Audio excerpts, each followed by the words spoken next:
game off of your library the other day. Eventually, I'm going to go through Dark Souls Remastered. I'll enjoy.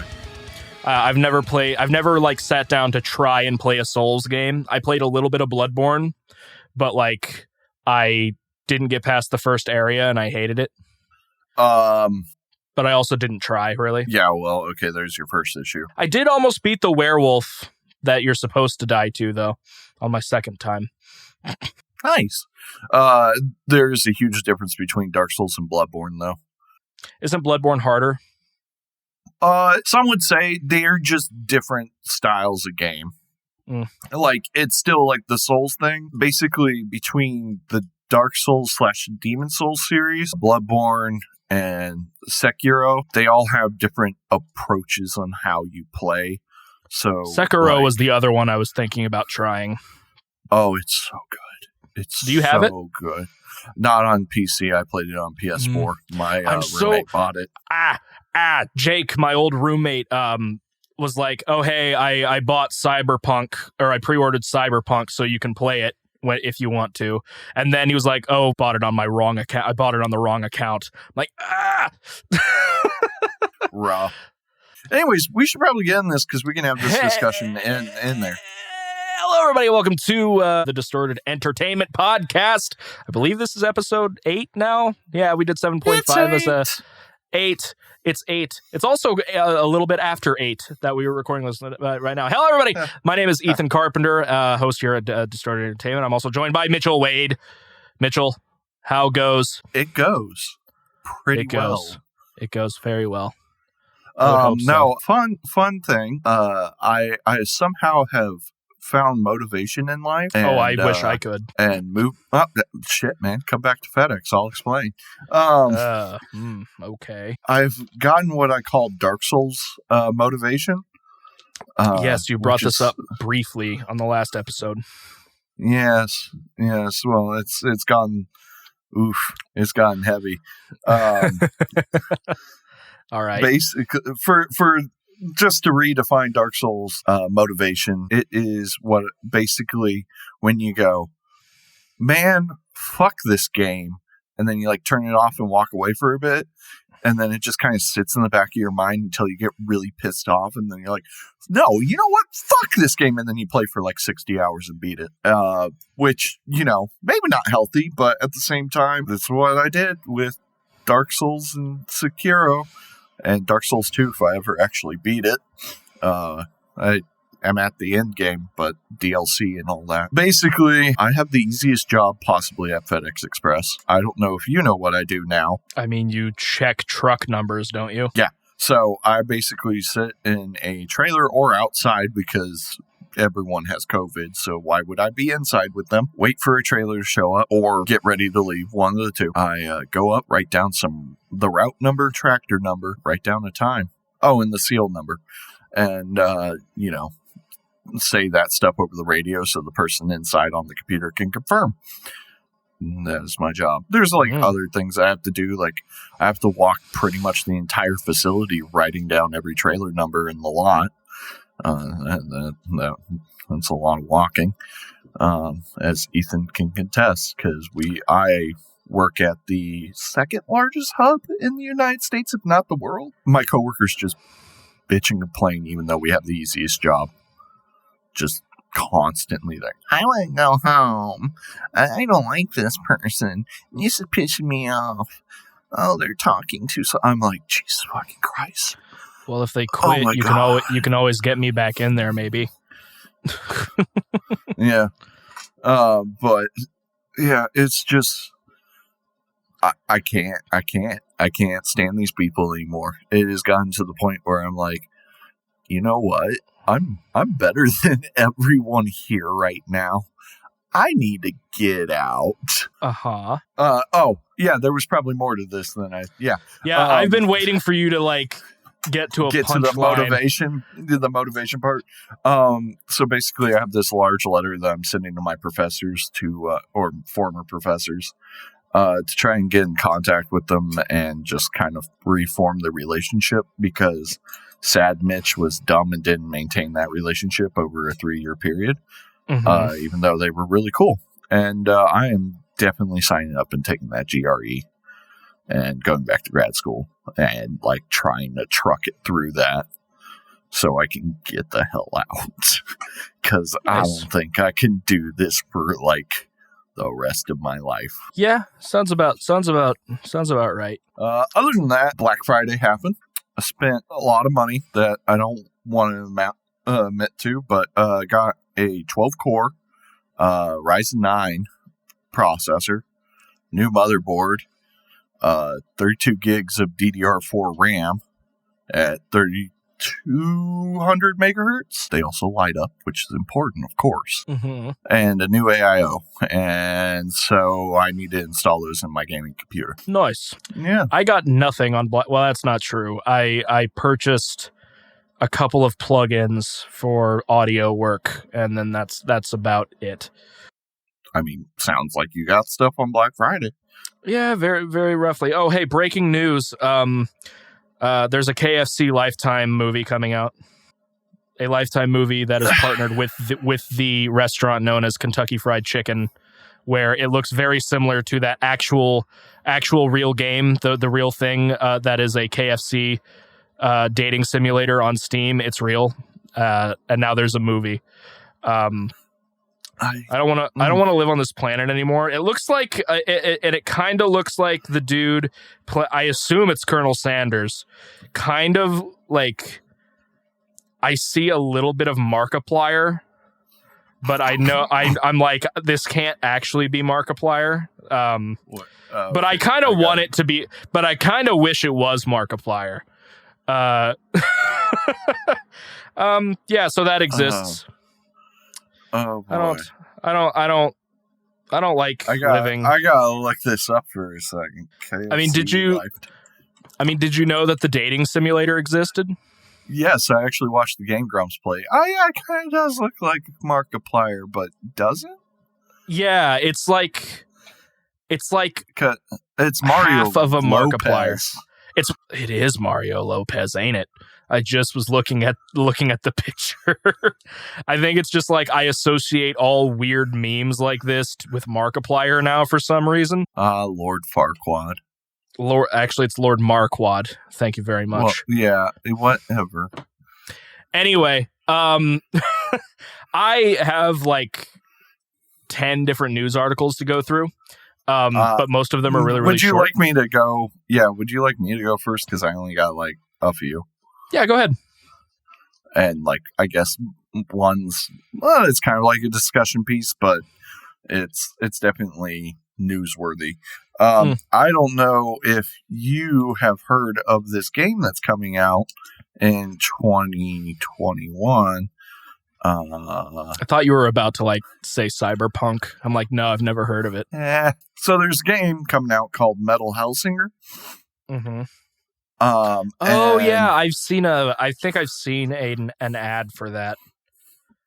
Yeah, well, so it's a rhythm FPS game, which there's a couple of those out. I think the biggest one is like Crypt of the Necrodancer. Except that's not an FPS, but yes. Oh, I was just thinking rhythm game. My bad.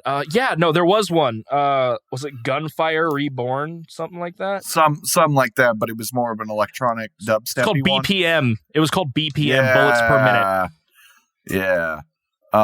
This one is, well, as the title suggests, metal. And it definitely kind of looks like a Doomish clone, but they all kind of do. But I mean, this one also takes place in hell, so yeah. Anyways, it could also just be a Painkiller ripoff. Yeah, except you play as a half demon, half human. So yeah. Plus, excuse me, Painkiller takes place in purgatory. Oh right, I forgot about my Painkiller lore. Yeah, like come on now. The reason that I am interested in this game is they got metal singers and like well-known ones, and holy crap, that lineup. Here it is. Mm-hmm. So far, you got Matt Heafy of Trivium, of course, Michael Stane from Dark Tranquillity, interesting, Bjorn Strid from Soilwork. Bjorn. That's all I have to say about Bjorn. Yeah. Lissa White Gloves from Arch Enemy. And I like her as a vocalist somewhat. She's a decent vocalist, but apparently she's a horrid person. Well, yeah, well, it's whatever. And James Dorton, a Black Crown Initiate. Okay. For some reason, I thought you were about to say James Hetfield. I'm like, that's an odd one out. Yeah. No, it's definitely all death metal vocalists. I guess Matt Heafy's not technically death metal, but he does the growls. He's the harsh growls. Vocalist. But for those who also didn't know, James Dorton was also on Doom Eternal. I did not know that. I know that there was there was a ton of people that worked with Mick Gordon. So I watched like a little documentary on that. It was not a huge choir. It was actually a relatively small one. And a lot of them were really not well-known metal singers, but there was a good, again, James was on there. The lead singer of Tingar Cavalry was on there as well. Don't know who that is. Mongolian death metal, folk metal band. They're also the only metal band that's ever played at Carnegie Hall. Interesting. I mean, I assume you know what Carnegie Hall is, yes, right? I know what Carnegie Hall is. Okay. Well, I'm sorry. It's a prestigious place. So, Yeah, it's okay. It's like a 3 out of 5. Fuck off. I played there. Go to hell. But so did Lewis Black. So, I'm just messing with you. Keep going. No, it's fine. No. So, I'm interested in it, if for nothing more than just the soundtrack. From what I've heard, the songs that Michael Stanley and James have done sound pretty good, because you can hear both of them in trailers. Other than that, hey folks, Cyberpunk 2077. Yeah. Yep. It's a game. It's a game, and it is coming out. It will be out by the time this is. Yeah. Unless if it somehow gets delayed again, which don't encourage them. Well, it's coming out in 3 days. I hope it doesn't. That being said, what did you add? Were you just name dropping it, or did you have something specific about it? Because I have a couple things I could bring up. Just name dropping. Okay. Yeah. So today it's the 7th at the moment. In case you couldn't figure out what 10 minus 3 is. IGN just dropped their review, and I know IGN is a meme, but I sort of trust them when it comes to at least a brief overview of games. They scored it really well. They gave it a 9, but here's the main issue I have with their review. CD Projekt Red didn't allow them to use, or didn't allow IGN to use their own footage. They supplied the footage for the review. And that's just until the game actually drops. But is it just me that I feel like that's a weird caveat in order that? I don't think I've ever heard of another company being like, no, you have to use our footage until the game actually drops in order for your review. I'm sure there have been other places just to avoid spoilers. Yeah, but it's as IGN. Long as they, but as long as they actually got to experience the game, and they said the reviewer in the video specifically said he does have his own footage. He just said the footage you are seeing on this particular video may not match up what is being said, because he was talking about the game had a lot of bugs and things like that, which is to be expected at this point. The game is getting a 50 to 60 gigabyte pre-release patch, I believe. Yeah. But that's also kind of common for most games nowadays. It was just kind of weird, because typically most of the time, if you see a review embargo, it's usually kind of all or nothing. It's not like you can review it and talk about it, but you can't. You have to use the footage we gave you. To be fair, I did not watch What Culture Gaming's review of it. I don't know. I felt it was kind of weird. Otherwise, early reviews look fairly promising. I'm not going to pre-order it because A, I don't have any money, and B, I would rather. I feel like if I'm going to play it, I'm probably going to wait for like 6 months or so to see if like the game gets ironed out completely. Which is my same opinion when it comes to game consoles. But yeah, that's kind of where I'm at. But from what they were talking about and the footage that CD Projekt Red gave them to use, the game looks and sounds really cool. It's like I understand why it's so hyped. I think one of the biggest things that like I found interesting was the reviewer said he and one of his friends like had a very similar run up until a certain point. There was only like one thing that they did differently from each other, and the IGN guy got a whole brand new mission that the other guy didn't get because of that one difference they made, which is, it just sounds like the game is going to be kind of huge. Apparently the main game is only going to be about, like the main story, if you mainline it, is only about 20 hours, but like you're really supposed to play a lot of the side content. And apparently you can actually complete the game without even finishing the main storyline in your average, in your normal sense of doing so. That's one of the headlines I've heard from it. Also, it's kind of cool they're implementing a streamer mode, so it turns off all copyrighted music and nudity. So I'm like, that's kind of cool. Good on CD Projekt Red. Yeah, you know, I think game companies are starting to realize that streaming can really help them out. So maybe start implementing things to make that easier on people. Well, and also stuff like that just helps people, not even just streamers, but just people that do, you know, recording, because it saves them editing time and allows them to still use in-game audio without having to like mess with the music and everything. Yeah, turning the music completely off. Yeah, so, you know, that's cool. I just have full faith in CD Projekt Red. There's like 2 non-indie studios, no, 3, that I just like wholeheartedly trust. CD Projekt Red, From Software, there we go, and Respawn. They're all AAA, but they've all just, I can't say From Software's made nothing but quality games, but they've been making games since the NES days. So yeah, it's that one's a little bit harder, but the other 2 quality games. They've definitely made quality games since like Demon's Souls. Yeah, and yeah, pretty much. I have no worries about, you know, one, Cyberpunk just being good in general, but it treating well by the company. Mm-hmm. Do I think it's probably still a little bit overhyped? Probably, but we'll see when I actually play it. Yeah, I could definitely see that. Also, there's a little bit of an Easter egg if you try to play the game if you have it pre-installed. Oh yeah, I love that. Yeah, if you try to play the game that you have pre-installed on a GOG, it has what's his name? It's Keanu Reeves' character pops up and it's like, hey, go away. It's not the 10th yet. He says, go back to sleep, samurai. It's not December 10th yet.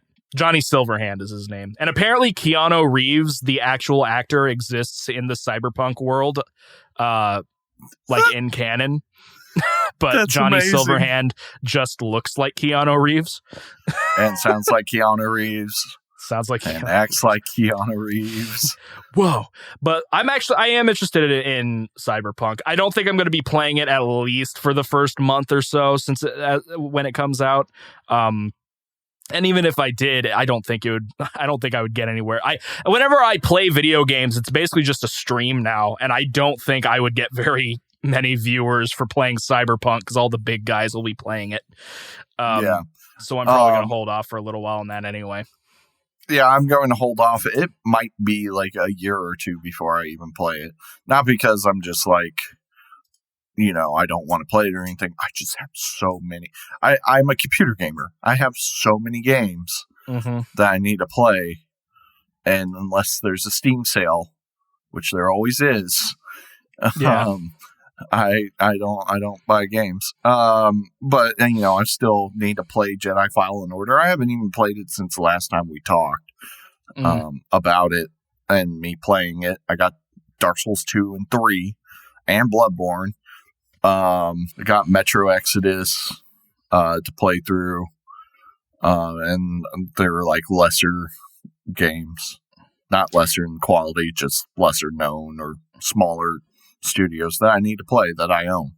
Yeah, I feel that. I've beat Coder since the last time we were recording, and I've moved on to Red Dead 1. I streamed that a little bit today, and it's a bit clunky. I thought you were going to wait until apparently that was I did an update recording when I edited the last episode. Apparently that was a false leak. Sad days. Apparently the remaster was fake news, but I mean that could have just been Rockstar trying to cover themselves. Who knows? Man, I mean, if they drop a remaster, I'll play through what I played through already. Like, I've only played 2.5 hours, but it is clunky going back to that game 10 years later. Oh, yeah. Then again, I am playing on PlayStation Now, which you're streaming the game, so it has a little bit of a input delay anyway. So like it's a little weird to try and control, but that's what I'm doing now. And then when it comes to like indie games, still I just kind of stream them. I don't really game that much if I'm not recording or streaming it. What are you oohing about? Because we were talking about like releases and all that, I decided as the Metroid fanboy that I am to see how Metroid Prime 4 is going. Isn't being made. Canceled. A Nintendo job listing asked for product testers to work with Retro Studios. Interesting. So that's good. That's a real good news. It's real good, and it's only been 3 years in development. Well, 3 years since the announcement at E3 in 2017. So, yeah, I don't know much about Metroid Prime. I played the third one on the Wii. That's about it. You played the third one. I mean, that's I didn't have a choice. My dad bought me a Wii, and it came with the third game, and that was like the only game I had for a while. So I'm like, well, I guess I'll play this. I had that and Smash Bros. Brawl. I think that's all I had. Oh wow! Do you expect me to just not play the Wii? Granted, this was like 12 years ago. Yeah, it constantly throws me off that the Wii is that old. Yeah, it is old. I'm still hoping for a Metroid Prime trilogy. It'll never happen. Remaster. Don't say that, Ethan. I have small things that I cling to. Same. That's other news from Mitch. Winter Horde has given some studio updates. So, new album, and I don't have to wait like 10 years for it like you normally do. So nice. I know you did send me that, but I did not get a chance to look at it yet. I also just posted it in our group. Oh. Or on our page, I mean. Yeah, I don't have too much news. That's pretty much it. There's like small things here and there. I did have a lot more news, but Mitchell forgot. Sluggage, the beautiful boys that they are, released a ugly metal Christmas sweater of their latest album with Esoteric Malacology. There we go. That's the word. The cover art. And I was like, finally, a metal sweater I can get behind.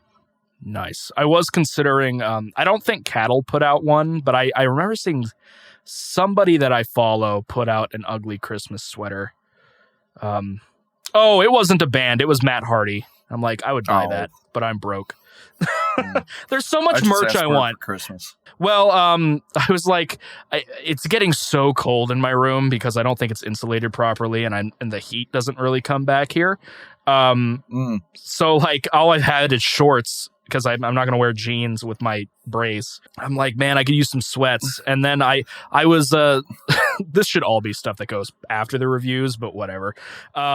No, it's news. It's news. It's fine. This isn't news. This is me about to complain about the prices of sweats. I looked at, are you aware of the company Me Undies? Yeah, no, they're expensive as hell. They are quite expensive, at least for their sweats. I listen to a lot of podcasts, and pretty much every popular podcast has been sponsored by MeUndies. So I was like, well, I'll use Cox and Crendor's code to go see how much stuff is. And I've looked at it before, and I'm like, boxers aren't that expensive. I'm broke. I can't afford any right now, so I'm not going to get it. But I was like, I think they have sweats. Let me go look at that. And they're like $70. They're, I'm like, I could. No, I don't want that. Because it's so expensive. One of my roommates uses them, and I've heard they're great quality. Yeah, like I've heard they're like fantastic quality. They feel great. Their underwear, and whatever. And hey, MeUndies, if you want to send me one to try, I will totally accept that sponsorship. Wow, you'll accept MeUndies sponsorship, but you won't accept Raid Shadow Legends. That's because Raid Shadow Legends isn't a good product. What about Raycon, man? We're audio. Raycons are gross too. Have you seen the EQ curves on a set of Raycons? It's like, yeah, I've heard the bass is like horrible on those things. Oh, dude, too. I have a channel for you. I'll send it to you after we're done recording. But it's this. It's an Australian guy named Dank Pods. He's very funny. He's very entertaining to listen to. But he reviewed Raycons, and like, if you think Beats are bass heavy, like Raycons are 3 times as bass heavy as Beats are. Oh, like that's not good. And I'm not joking. That's not an exaggeration. Because Beats are terrible. Yeah, and I mean, I will never use a pair of Ray. Even if Raycon's is like, hey, if they came out, it's like, hey, we have a new thing that's like not as bad. Do you want to try them? I'm like, I'll try them, but I'm not gonna do the sponsorship until I know if I like them or not.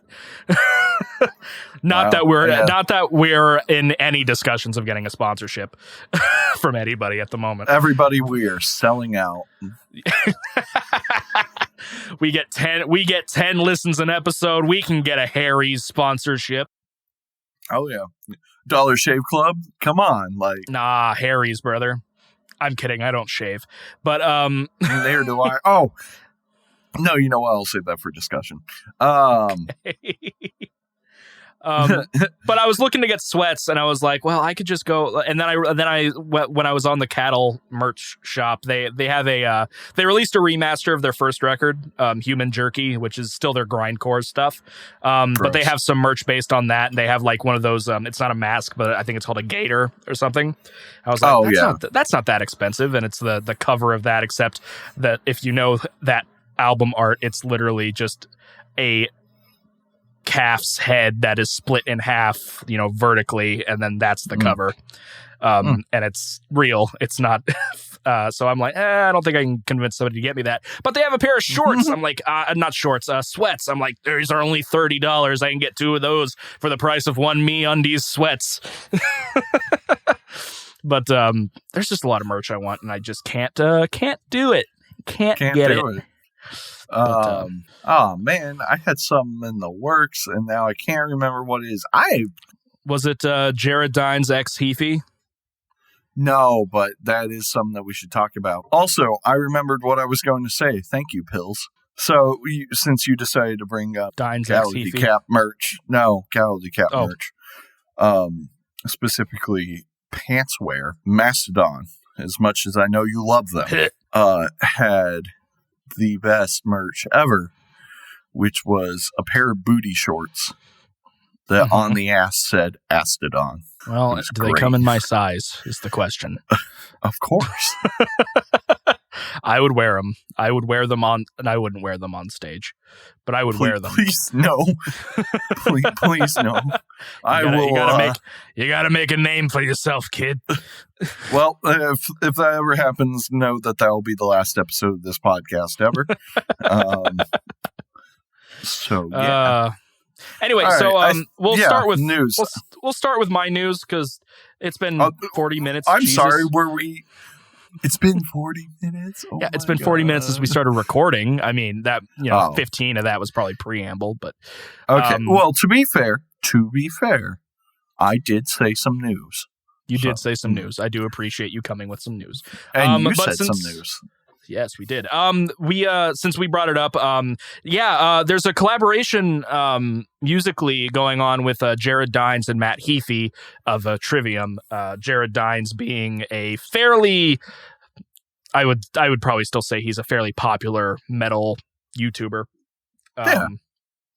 I used to watch a lot of his stuff. I've kind of fallen off of his material as of late. I just kind of felt like it was getting a little stale a couple of years ago.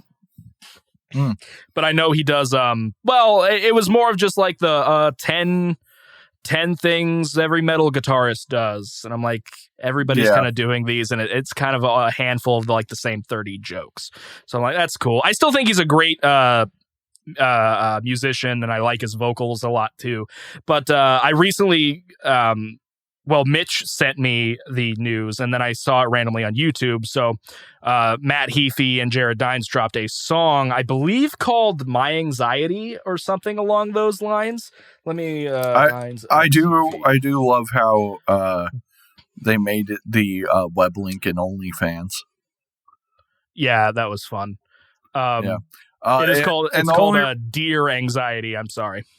Yeah, and the only reason they did that was because I guess a bunch of people were asking Jared Dines and him to make an OnlyFans on Instagram because people are weird, and quarantine made OnlyFans extremely popular. I mean, it's interesting because OnlyFans isn't just porn. It's a lot of porn, but it's not just porn. It's not just porn. I mean, there are music people on there. There are like workout people on there. I'm like, it's kind of interesting, but it's mostly porn. It's mostly porn. Both of the softcore and hardcore varieties. Lots of porn. Just an innumerable amount. Yeah. Anyway, so they dropped a song called Dear Anxiety, and I actually thought it was pretty decent. Yeah, it didn't sound bad. I mean, it didn't make me go, woo, but, it's like... Yeah, I wasn't swooning over it or anything, but I liked the song. I liked the lyrical matter. I didn't like the spider imagery in the music video, but it fit for what they were talking about. It just made me pee a little. It was good. I will definitely listen to more of what they drop. Because I've been growing to really like Matt Heafy recently. Not that I didn't like Matt Heafy before, but like I've been looking more into his work. I guess I never brought it up, but a couple of episodes into the show, I had listened to all of the newest Trivium record, and I thought it was pretty good. I thought their last two records were pretty solid. They're not Shogun, but I'm never going to get Shogun again. I kind of want to sometimes just like find Matt Heafy and just be like, okay, we're going to sit down and me and you are going to write Shogun 2. And I'm not leaving until you do. This is not a threat. No one tell Matt Heafy. I'm doing this in a friendly manner. Does Matt Heafy have a cameo? I think he does. He probably does, but he is also a Twitch streamer, so I could always just like give him some subs and be like, hey, can I write Shogun 2 with you? It's actually like I forget that he's a Twitch streamer because every time I go to log into my Restreamio account or Streamlabs OBS or whatever, he's literally like on the side of the web page. Like, oh yeah, I forgot Matt Heafy does stuff other than music. Yeah. Well, I mean, half of his Twitch streaming is music, and then the other half is him playing Valorant or Among Us or some other battle royale or other game of some variety. Yeah. So, but yeah, Dines X Heafy. Dines X Heafy. I'm excited for it. I'll definitely listen to some more. That was that. Originally, I was going to do more gaming news since we were kind of heavier about that on the opening, but we seem to have transitioned back to music. So I will go through my music related stories first. Also, just as a teaser, I might make Ethan listen to a song that will actually hopefully make him swoon. Speaking of music news, I'm still waiting for you to say yes or no if you're going to write violin for that song or not. Okay, like I said, it was probably yes. Give me. I know. Give me a break. I'm messing with you. He's tabbing stuff and writing out music for it at the moment. I'm just messing with you. Nice. Anyway, so Loudwire articles. I actually do have a Corey Taylor story. It'll come later, though. Well, it's because it's tied into a lot of other things. Loudwire article, pop punk band plays show during pandemic, gets destroyed, plus go on hiatus. So it seems like a group, what was this band called? Pop punk band Hold Close recently decided to play a gig and ended up feeling the brunt of the backlash for doing so. They played at a place called the Odyssey Lounge in Springfield. Is MO Minnesota? No, it's Missouri. I thought it was Missouri, whatever. Well, now you got me questioning. God, I always thought it was Minnesota. I could be wrong. Springfield. No, you're right. I think MO was Missouri. I think it's Missouri. But after all the backlash, they went on hiatus. So good job, guys. And then the rest of these are more just kind of song news, similar to that of Dines Ex Heafy. You know the band The Who? Like the HU, The Who. Yeah, not The Who, the Who, not The Who, not the Who are you? I can't do the throat singing. Actually, that hurt a lot.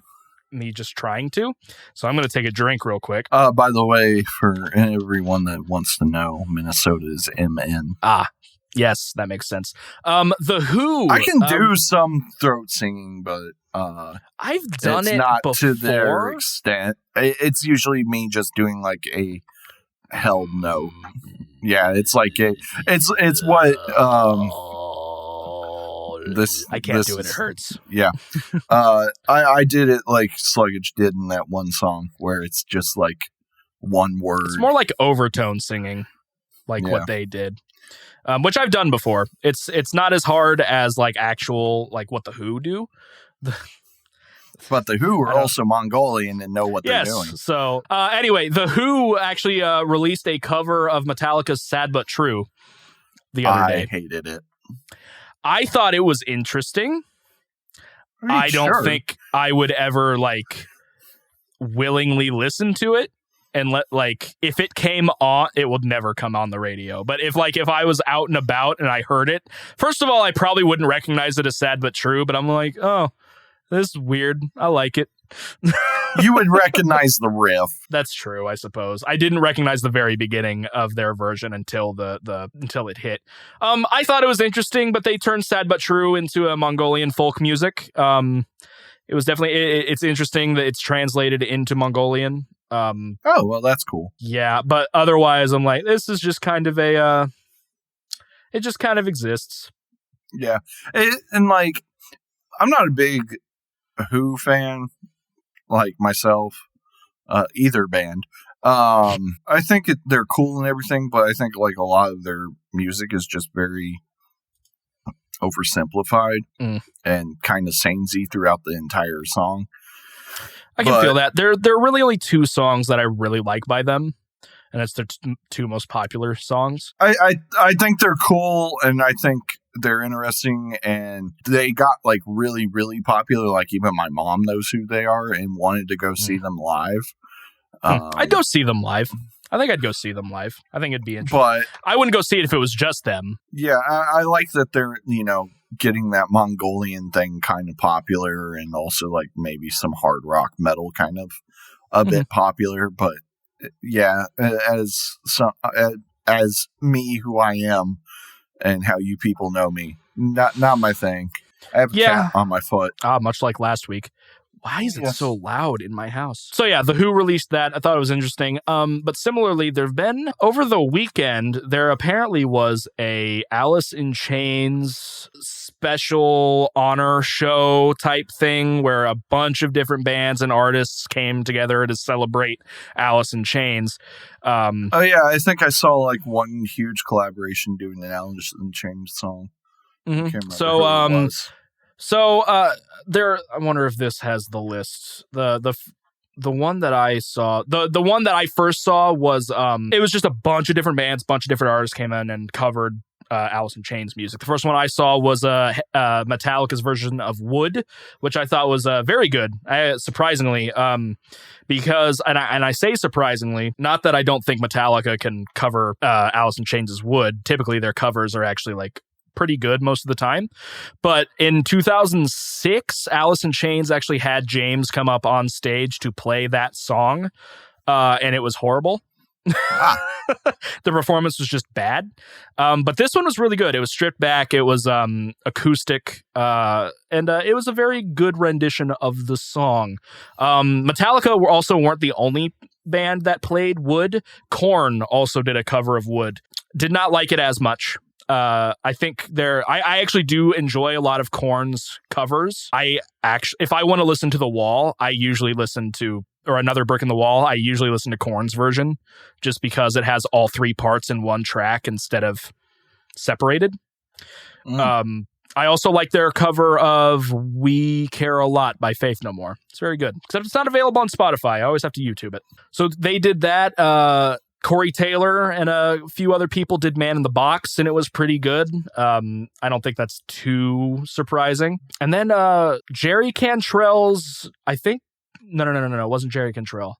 It was Chris Cornell's daughter, Lily Cornell, made her musical debut during this show.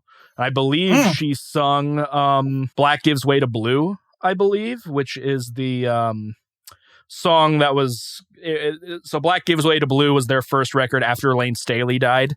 And Black Gives Way to Blue is the title track, obviously, and it's about Lane. So she covered that with a former Queensryche guitarist, Chris DeGarmo.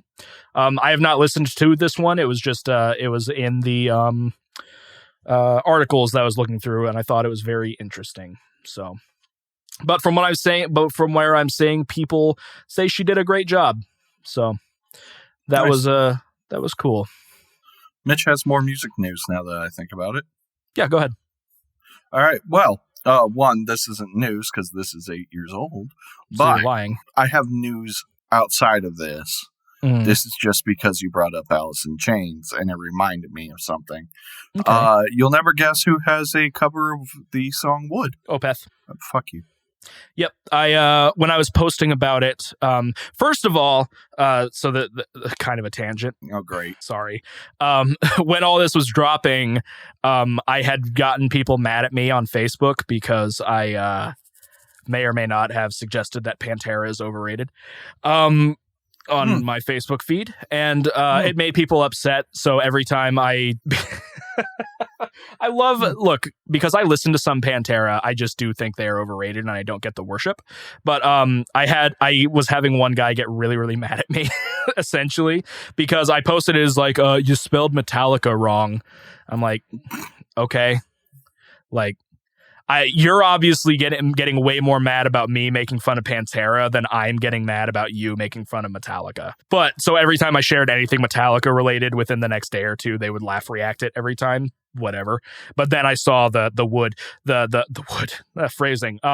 covers of Wood, and then when I on one of those metal group pages I'm on, somebody posted about the Metallica one. I was like, I thought it was surprisingly pretty good, and somebody else posted have you ever listened to the Opeth version? I'm like, I don't think I have. So I did, and I was like, this is really good. Yeah, it's of course different. It is. Yeah, no, it was good. I thought it was a very good rendition. I don't necessarily think any of the versions I listened to were better than the original, but I also really, really like that album in general, but also Wood is just a fantastic song. But I think out of the three, Opeth's was probably the best cover, followed shortly after by Metallica's acoustic version. I just wasn't big into Korn's. Not that they didn't do a good job. I thought it was fine. It just, I don't know. I don't think their style kind of fit with it. Unlike they did back in 2003, either shortly before or after, it may have been 2004. It was around the Saint Anger release time frame. MTV did like a Let's Celebrate Metallica type thing, and they had a lot of the new metal bands of that era come out and cover Metallica material. And I think the Korn did one, and I thought it was fantastic. I thought it was a great cover. And surprisingly, and you might laugh, but Limp Bizkit Oh, God. did a cover of Welcome Home Sanitarium, and it was not half bad. I actually thought it was a pretty decent cover. Okay. It's the only good thing. It's the only praise I will ever give Limp Bizkit on anything for the rest of my life, hopefully. But I actually, if you're interested in it, I suggest checking it out. I don't remember who else did anything on there. I just remember those two versions of those songs I thought were pretty interesting. All right. Other news. Sorry. Howard Jones released a very short cover of Leonard Skinner's Simple Man. Interesting. And I mean, I love Howard Jones's vocals. Oh yeah, he's a great vocalist. It was fantastic. He's a great singer. I love him. It was only like 1:50. It was just, get through like the first Just verse. like an acapella, or did it have the backing track? It had a backing track, but the backing track was like church organ.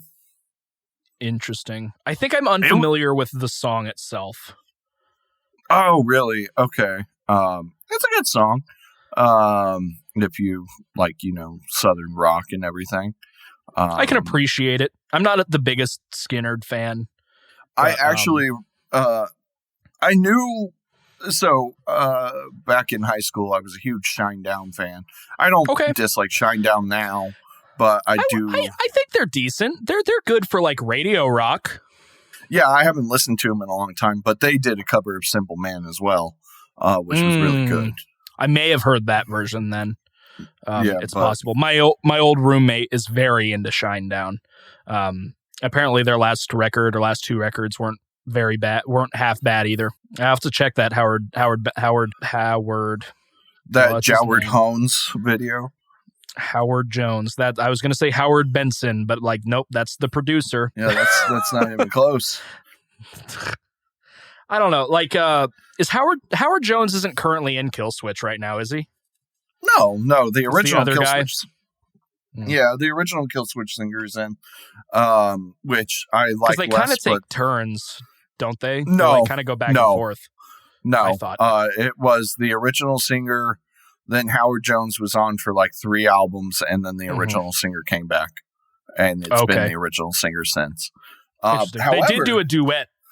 Like they've done 2 duets during the Howard Jones era. They did one song where it was a duet, and then when the guy came back, there was another song that the Howard Jones took part of. And when they go live, sometimes Howard Jones will join them for, I think, the end of Heartache. What does he do? Is he in an active band? Yes, he is. I always forget the name because they constantly change the name. Because, like, I don't think the thing is, I never really listened to a lot of Killswitch. I mean, you should definitely listen to the 2 albums. I know there are 3 albums by Howard Jones, but you should not listen to the Killswitch Engage album. By that, I mean the album that is called Killswitch Engage. The self-titled. But, yeah. Yeah, they have the end of Heartache, As Daylight Dies, and then Killswitch Engage. Yeah, listen to those 2, and that's all I can say about that. The other band he is in is called Light the Torch, but they were formerly known as Devil You Know. Yes, there we go. Yes. They're all right. It's not Killswitch, and as much as I'm not a metalcore fan, I did have a metalcore phase, and Killswitch was my band for that. Well, Killswitch, as well as Trivium, because Trivium is usually labeled as metalcore for some reason. Trivium is the other metalcore band that I like. Yeah, it's like they're metalcore, but it's not your. I hate this way of putting it, but it's not your like Hot Topic metalcore. Like it's not your for like the entire song. Like as much as I got into like the heavier music through like Devil Wears Prada, they aren't like Devil Wears Prada. Oh, dude, some of their music came back on my Facebook feed. I'm like, how did I listen to this? Well, like, I'm not saying that like I used to listen to I Set to Kill, and I've gone back to that, and I'm like, how? Why? Yeah, I mean, from what I've re-listened to, it's not like it's the worst thing ever, but like I don't get any enjoyment out of it. The song specifically that popped up, I believe, was off their third record, which I think was called With Roots Above and Branches Below, and I believe the song was Assistant to the Regional Manager. I'm like, this is boring. Like, this is just straight boring. Now, from that record, I still like songs like Sassafras and Danger Wildman because they're a lot more.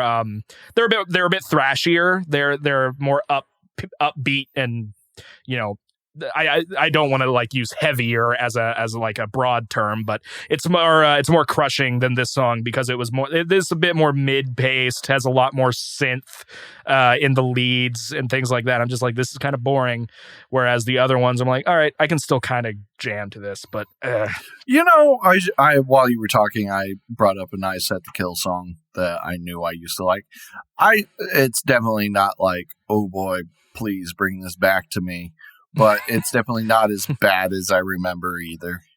Yeah, I mean, I think there are some way, way worse stuff that I've heard that I listened to back in the day that I just thought was interesting because I'm like, screamy, go, type stuff. I remember... For me, it was just the combination of female vocals and the heavier stuff for this band.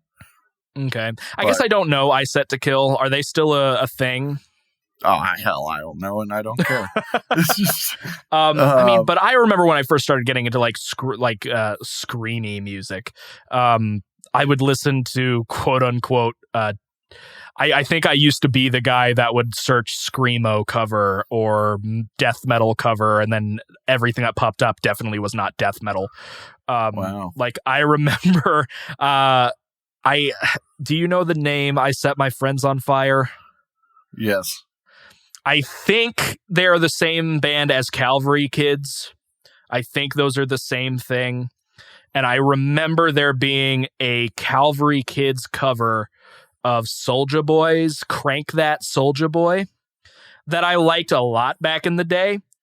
And I know for a fact that if I go to YouTube and I type in Calvary Kids Crank That Soulja Boy, I will not enjoy what I hear. But I also remember like covers in general were interesting to me. I liked Woe Is Me's cover of Poker Face, I think it was. I don't know. I always liked those punk goes pop covers, even though they were the most formulaic, connect the dots, paint by numbers, metalcore covers you could get. But when I was first starting to get into metal, it's like, I know what they're saying in this song.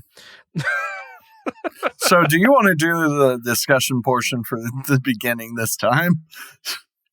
What's that? I'm sorry? Do you want to keep doing the discussion portion for the beginning? By all means, let's go. I don't care at this point. We'll keep going. So, if people are going to listen, they're going to listen. The other bit of news that I have is Legion, which is how you pronounce that band's name. Okay. Yeah, I found out what other band I was thinking of. They're from Evansville. But anyway, continue about Legion. Well, yeah, Legion's from Colorado. My boy, Greg, even though I probably can't really say that because we're not, like, friends, but we occasionally chat on Instagram. And you also occasionally chat with Sarah Longfield. I don't necessarily think you're friends. No, with Sarah I actually do chat with the Greg. Like my chats with Sarah are like 2 lines of text, and that's pretty much it. With Greg, at least I'll get some discussion and conversation. And he posts about how his cat's a terrorist. Okay, interesting. Greg is a very, very good musician, not just a regular guitar player. He is a very well trained classical guitar player. And I guess that I knew he had been working on this for a while, but I had completely forgotten about it because he made an Instagram post of Bach's concerto in D minor, and I believe it's a piano concerto. And I was like, "What are you doing?" And he's like, "I'm not going to tell." And I was like, "Bruh, And they finally released it, and they did a metal cover of Bach's Concerto in D minor. Obviously, Riley, their vocalist, isn't on it. I don't know if people don't know this or not, but Bach did not have lyrics to that concerto. Yeah, it's unfortunate. But basically what they did, I watched a little documentary, is they had the violin, cello, viola, and I think there might have been a bass in that arrangement, but I could be wrong. But the violin, cello, and viola stayed in there. But they split because they both play 8-string guitars, they were able to split up the piano section on both guitars. So it's like Greg is playing the right hand and the other guy, who I don't know their name, sorry guys, is playing the left hand. And it is really good, and it's a very dynamic piece. And so when they get to the like piano and pianissimo parts, they switch over to classical guitar. And he had another really popular classical guitarist, which I can't remember her name right now, but she's been on one of their albums before and play. And it is such a lovely, beautiful experience that just goes to show that metal, this depending on the style, like Metallica by no means is a band that uses classical music theory. They're definitely using blues and rock and roll theory, which rock and roll theory is just blues. But they just kind of, it just shows that like metal of certain varieties really is entrenched in that Baroque style, because honestly, if you release that and then just had a guy growl over it a couple of times, I wouldn't have been able to tell that was a Bach concerto. Like, yeah, dude. I mean, metal, it was so good. It's something I got into an argument with a dude in high school about. Now, granted, back when I was in high school, I didn't really have the knowledge to back up the sayings, because I think I had watched part of, or I saw a clip of Headbanger's Journey. Right. And I think in Headbanger's Journey, they bring up that metal shares a lot of DNA with classical music. It was either that or it could have been something else I watched, but I brought that up, and this dude was kind of a douche, just in general. I won't name names, obviously, but he's like, no, that sounds like BS. Like, metal's stupid and stuff like that. I'm like, dude, metal and classical are very closely like because classical music, and I mean, not all metal is technical per se, but classical music is basically just metal without the electricity. In my opinion. And it's definitely out of the classical era, it definitely most resonates with the Baroque period. So that's like Bach and Beethoven versus like Mozart, and I think Vivaldi.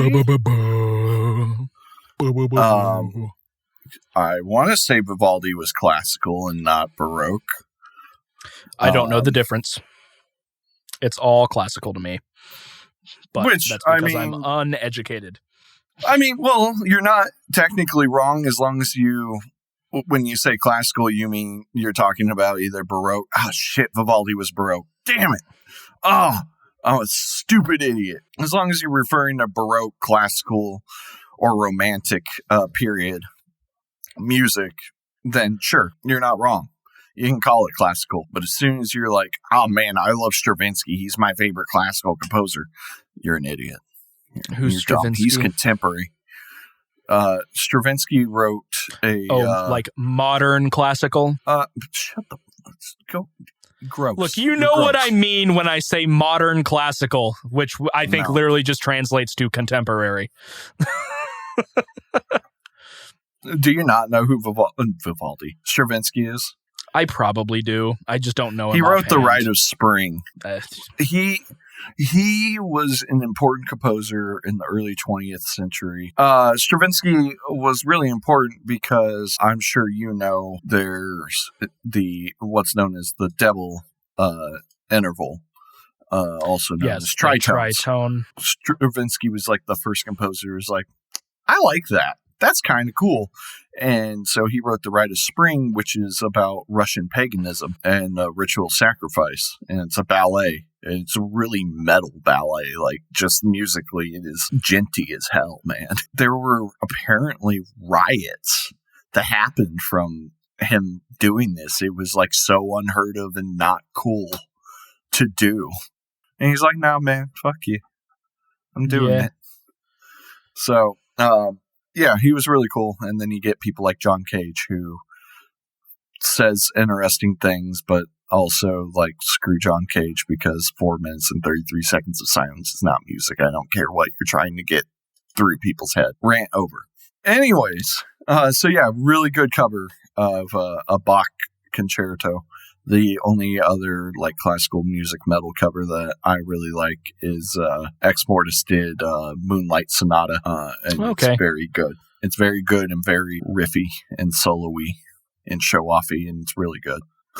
This episode's going great. It is. Also, like, I just do you have anything else? I'm sorry. Well, I mean, since we're just doing discussion, why don't you listen to that Howard Jones thing? It's only a minute. Because I want to get through my news stuff. So you're still not done with news? No, because we've only done like 2 things, and then we keep getting sidetracked. To be fair, everything I said I haven't even gotten to my game news other than Cyberpunk. Oh, Jesus. All right, go on. Well, something I just learned, there's another like weird unreleased Slipknot album that I've never heard of, and that makes me mad because I thought I've heard of everything, but that's not important. It was in a article of Slipknot might be Corey Taylor says there might be a new Slipknot album next year. That's cool. Their last one was decent. That's all I got for music news. Now we're gonna just hyper lightning round to go through the rest. There's a new they've reissued a new Godzilla comic through IDW and Toho partnership. That's cool. I thought that ended, but it's targeted towards middle schoolers, so I'm not really going to worry about that. Really want to go back and read Godzilla in Hell. I heard that was a very interesting comic series, but I think there was only about 6 of those. Sort of interesting movie news. Warner Brothers has announced that Dune, The Matrix 4, Suicide Squad, Godzilla vs. Kong, basically every movie Warner Brothers is in charge of is just going to go straight to HBO Max now, which makes me think that movie theaters are just going to die soon, which makes me kind of sad. They're still saying that, like, oh, Godzilla Kong is still going to be released in IMAX, hopefully. Like, I'd like to go see that. Oh, they also showed 3 whole seconds from Godzilla vs. Kong. The movie was supposed to come out this May. I just want a trailer. They need to put Legendary. Just put out a trailer. The movie, it's been too long. Anyway, so movies are dying. Video game news. Spyro 4 possibly teased by Activision, which I'm super excited for. Apparently, because Crash Bandicoot 4, It's About Time, was really, really good. So I'm excited for that. Did that come out? Yeah, it's been out for about a month now. I didn't know that. I'm not a fan of platformers, despite the fact that I'm a huge Metroid fan. Yeah, so you're a poser. But also, no, I don't know Metroidvanias. I don't know if I would consider... Yeah, Spyro's a platformer. What am I talking about? Yep. I was like, oh, they're collectathons. I'm like... I don't like that style of platformer.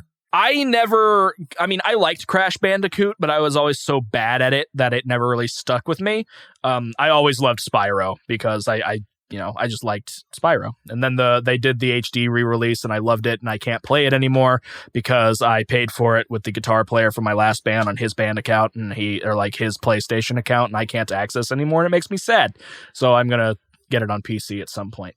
But yeah, Spyro 4 possibly teased. I'm excited for that. This one's more interesting. I don't know if you'll have any, because I never got to play it, and I'm not big on the series itself, but I know there's a lot of fanboys and fangirls about Scott Pilgrim. I've never touched Scott Pilgrim. I've seen most of the movie, and I thought it was really good. I've never actually sat down to watch it all the way, or I've never read the comics either, or the comic either. Or the book, whatever, you know what I mean. But there was this graphic novel. The graphic novel. There was a game that was released on the Xbox Live Arcade, remember those days, that everybody seemed to love. It was by Ubisoft, I believe, and I say that because it's Ubisoft like that has announced it. It was pulled off of the store and just you couldn't play it anymore for years and years and years and years. You just could not play the Scott Pilgrim versus the World video game. Well, Ubisoft announces that the game is being re-released on January 14th. Neat. So just in terms of gaming history, like I find that to be rather cool. Because it's always kind of sad when games just become unavailable to play anymore. Also, questioningly, Rocksteady has put out 2 new Batman skins for the Arkham Knight, like, recently. So it's just kind of interesting to see that they're still kind of supporting that game. They put out... I could have sworn the anime Batman skin was already available, but who knows, maybe I'm wrong. But they also announced the Zur-En-Ar Batman skin. I just thought it was interesting. And my last thing, which makes me sad, don't expect Vampire the Masquerade Bloodlines 2 in the first half of 2021. Which sucks because it was supposed to be out like now. So, big bummer. I can't remember which one of us is supposed to go first in our reviews today. What did I review last? You reviewed Mate Feed Kill Repeat by Slipknot. I can't remember if you went first or last time. I think you went last. This is a dilemma. Why don't we check our podcast page very quick? Yeah, you went second because, like, at about 2 hours, I think we're still talking about Slipknot. So you're up first today, Mitch. Mitch, what did you listen to this past week? Couple weeks.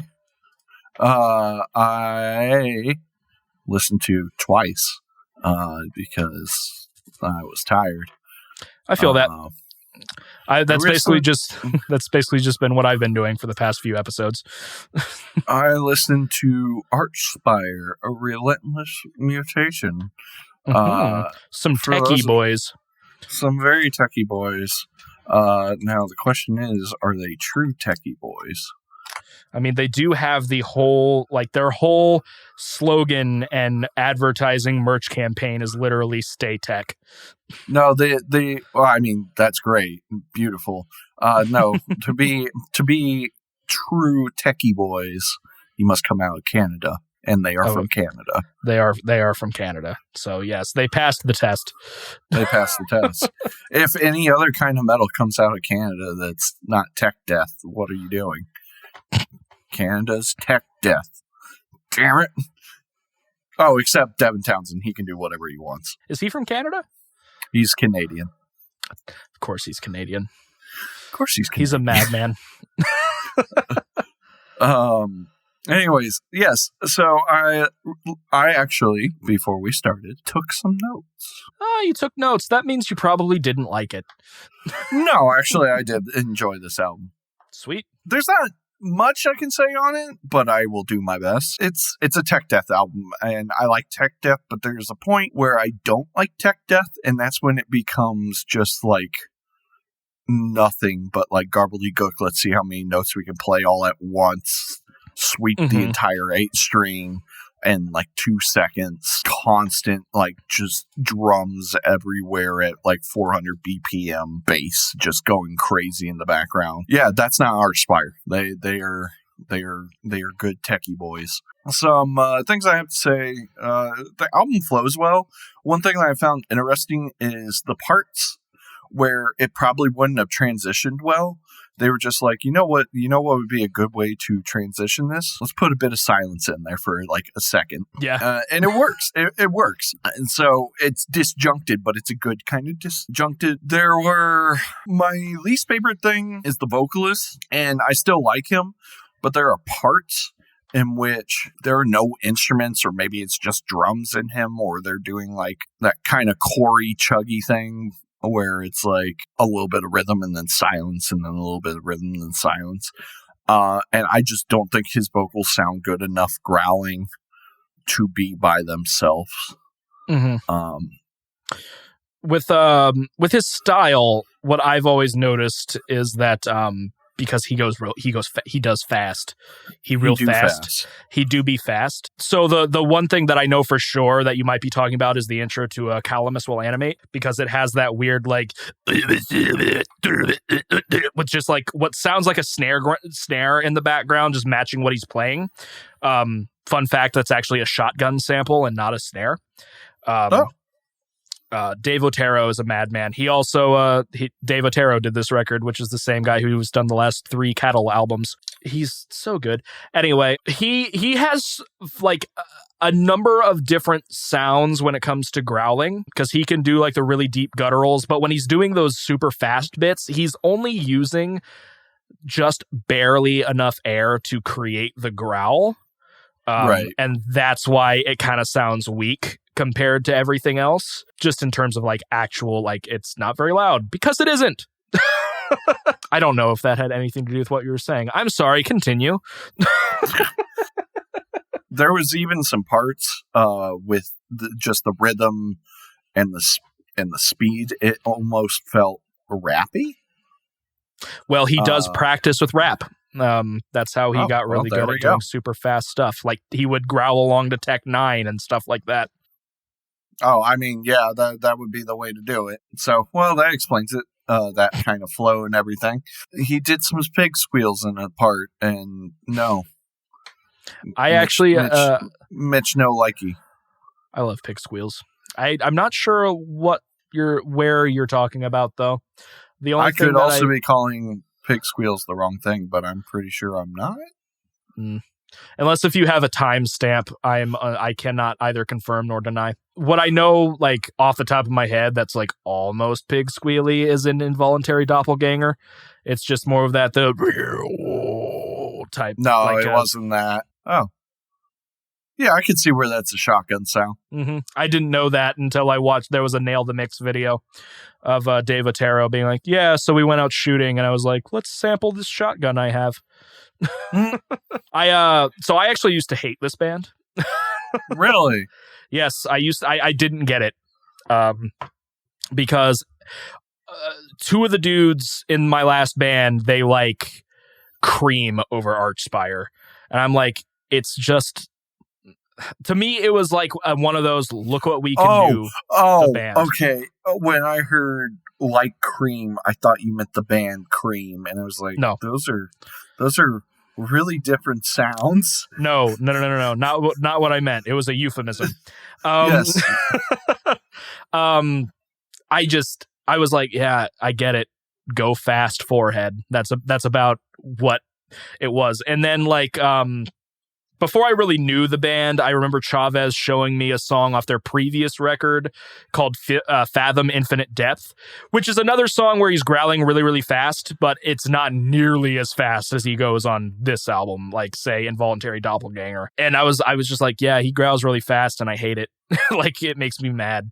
But I've grown to appreciate it because Gage messaged me. He's like, hey, do you want to try and do a cover of Involuntary Doppelganger? I'm like, I can try. I haven't heard that song. So I did. And after listening to it for about 15 seconds, I decided, no, I can't do a cover of Involuntary Doppelganger at this time. But then I just kind of let their popular songs play on Spotify. I was like, okay, I think I get it. I understand this band now. And it's not that they're even, it's definitely not like Brain Drill where it's just look what we can do and it's not musical. Like the I find the music to actually be well written, very pretty at times too. I mean, to me, this is on par with like Beyond Creation, though I do like Beyond Creation a bit more. Mm-hmm. And like Allegiant, which is also a tech deathy symphonic band, and a couple of other techie bands that I listen to that I can't think of the names of right now. Like I call Archspire like kind of the modern day necrophagist, like with how much attention they get from the tech death community. And I've had people agree with me, and I've had people not agree with me. But I think it's a decent, like stylistically, they're very, very different. If you've listened to anything from Necrophagist versus Archspire, it's not like stylistically they're not doing the same thing, but everyone is like, Necrophagist needs to come out with a new album. Bleh, it'll never happen. And then they just, everybody, like I said, they go nuts over Archspire. And for a while, I was like, they're kind of overrated. Don't get it. And now I'm like, I get it. I like it. I like it. I'm looking at some of the YouTube comments, and it's like, listen at 0.75 speed to make it regular death metal. Listen at 1 point. This is the full album. Okay. Listen at 1.25 speed to make it an exercise in human limitations.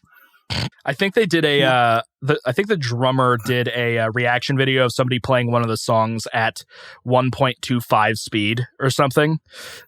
Oh God. I was like, the other one I love is, I love the part where he goes bigga bigga bugga bugga ooh gaba boo gaba. I'm like, yeah. Yeah, I can't find these pig squeals, but I know they exist. It's been a minute since I've listened to the whole thing, because I even think when I first listened to this record, it wasn't even in order. I listened to the whole thing because of Spotify's, like, their top songs are all from this record. And then I realized, oh, wait, there's only 7 songs. I technically listened to the whole thing. Yeah, this is really short, honestly, for a it's 30 minutes. But it does not feel bad. It doesn't feel like I'm missing out. Like, it feels like 30 minutes was the correct length. Yeah, it's 30 minutes, but it's packed to the brim for those 30 minutes. Yeah, and like, as much as I love Allegiant, I do think sometimes their albums go long in the tooth. Mm-hmm. Even though they're only like an hour long, it just sometimes feels a little bit draggy, and I don't know why, because like I'll like every song and everything sounds different and scaped out, but I don't know. But all of Archspire's albums are about 30 minutes. Yeah, no, I was happy with this. I wish I could have spent some more time with it, but just wasn't fully there the entire time. I'm going to find this pig squeal. Would you listen to their other material? Yeah, I planned on checking them out, as well as like Igor and a bunch of other tech death bands. I don't know if I would consider Igor tech death. They're just kind of weird. I do enjoy Igor. I'm just surprised you said that, because they're like considered like the tech death band. Igor? Like IGORRR? I'm pretty sure. No, they are like avant-garde, like real weird metal. Oh, this is black metal. What? No, what? Okay, I'm thinking of a different band then. Yeah, you definitely are. Because I like Igor, but like they are not your typical metal. Canadian tech death. And Igor's French. Yeah. What am I thinking of? I don't know, but I if you want to talk about like a tech death band that I don't understand. Oh, wow. I don't know why I said Igor. I meant Gorguts. Oh, Gorguts. Okay. I haven't listened to Gorguts. Another band that people really like to talk about along with Archspire, and this goes for my previous band too, which surprisingly Chavez and I agree with, but everybody else is like, I love this band. There's a band called Cytotoxin. I do not understand. I don't get it. I know of them. I have never listened to them. We listened to 1 or 2 full albums, like on the way to one tour, like on our way to New England or something. And it is the same song for like 40 minutes. Like, and it's not because it's one song. It's like, it's a 10-track album, but it feels like it's the same song, and in not a good way. That's never a good thing.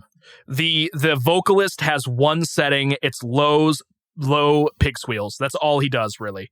Gross. And I get it. They're a tech / brutal death metal band, but I'm like, I'm just bored.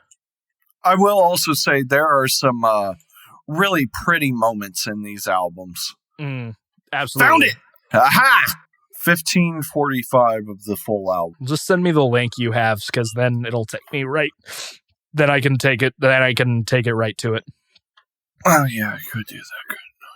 Instead of me trying to fish around in Relentless Mutation. I mean, I don't hate those. I don't think there's anything special about the pig squeals, but I don't like them. I've never liked that style.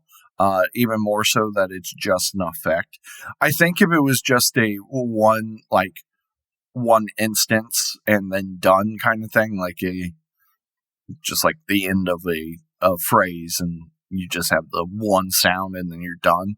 But it's the fact that it's carried on for so long and it's over and over and over. Maybe he's saying words to that, but I can't. If he is saying words, I have no clue. If I had to guess, they are probably more of an effect than anything. Yeah, but yeah, it's good tech death. If you like tech death, if you want to get into tech death, this is a way to go. My introduction, I think, to technical death metal was Beyond Creation, which is not a bad place to start at all. Mm-hmm. They're really good. My intro was Necrophagist. See, I still need to listen to them. It's nothing special anymore, dude. It's that's fine. Unless if it's the first thing you ever listen to. Yeah, it's historical. It's like listening to Heartwork by Carcass or something. Gotcha. Melodic death metal. I think that's melodic death. It was when Carcass was officially not grindcore anymore. Would I recommend? Yeah, 7 out of 10. Okay, I think that's fair. It's solid. It's a solid album. It's good. I don't hate it, but I'm not head over heels for it. It's definitely a thing where I'd be like, I feel like tech death today. Put them on. But there was no songs that stood out to me or anything on that. And that's the one difference that I have between this and Beyond Creation or Legion. Because there are certain songs that I'm just like, ooh, I really, really, really like this song or that song. For Beyond Creation, they have a song called, oh my god, what is it fucking called? I know it. It's the last track on their second album. Oh my god, computer, stop tanking. For me, the only things that really the big standout points are vocally, because A, I'm a vocalist, and B, I think that's really kind of the focus of the band, I think. It's just how ridiculous the vocalist is. So Calamus will animate that opening where he's growling really, really fast. Or I actually once I finally, because I've heard that song before, and when I heard that song, I was like, yeah, I don't get it. And then when I finally listened to the whole thing, I was like, okay, I really like the hook where it's Calamus will animate, and I'm like, this sounds cool. And then Involuntary Doppelganger finally hooked me in. So. But what Beyond Creation song were you thinking of? I don't know. My fucking computer is just being shit right now. Hold on. It's probably because I've left this. It's probably because I've left this laptop on. It's their second album. Second album, last song. Fundamental Process. Yes. Just the intro alone is great because it just slowly comes in with faded guitars and bass going. It gets really pretty and then it just hits. But the bass, the way they mixed it creates such a good rumble, especially live throughout the facility. It just kind of shakes you a little bit. And it's It's a really well written song and I fucking love that song. Mm-hmm. And it's not even their most popular. Oh, I guess Necrophagist has officially split up now instead of just being we're still working on stuff. Oh, ouch. Ouch. Yeah, apparently Muhammad quit playing guitar. Oh, that's actually depressing. It is a little depressing. But I guess the other members still do other things. I guess the bass player was in the band Pestilence, which I actually do know, and then he's also in a band called Grand Sermon. But they've only put out one album in the past 10 years. Oh, well, that's good. Good track. So that was interesting. Still has a chance. It's not a Tool. They can come back. They can come back. They can come back. They could do it. They could do it. So yeah, I'm glad that you liked Archspire. Yeah. I wouldn't say it was a throwaway for me or anything, but I was I listened to this. I kind of liked it. Let's see what Mitch thinks about it. Yeah. But, and plus, you knew I like tech death, but I barely have explored it. Yeah. So I thought, if it was something I recently kind of started appreciating, I figured you would like it as well. I gave you a really good album that you will share. I mean, that that's like front loading. That's definitely front loading when I don't open my segments by saying, well, I gave Mitch a fantastic album today, and it features the absolutely brutal vocalizations of John Gallagher, and I was describing Dying Fetus, by the way, but here's the thing, what did you introduce this band genre wise last week? Because I don't agree. They're hard. Because I think you said they were Doom, which this album is not Doom. No, that album is not. Their later stuff gets way doomier and slower. Gotcha. Let me act. I had them pulled up, but then we were doing other stuff. So if you quickly looked up the song, "Only Death," I think is what it is. Forget what popped up.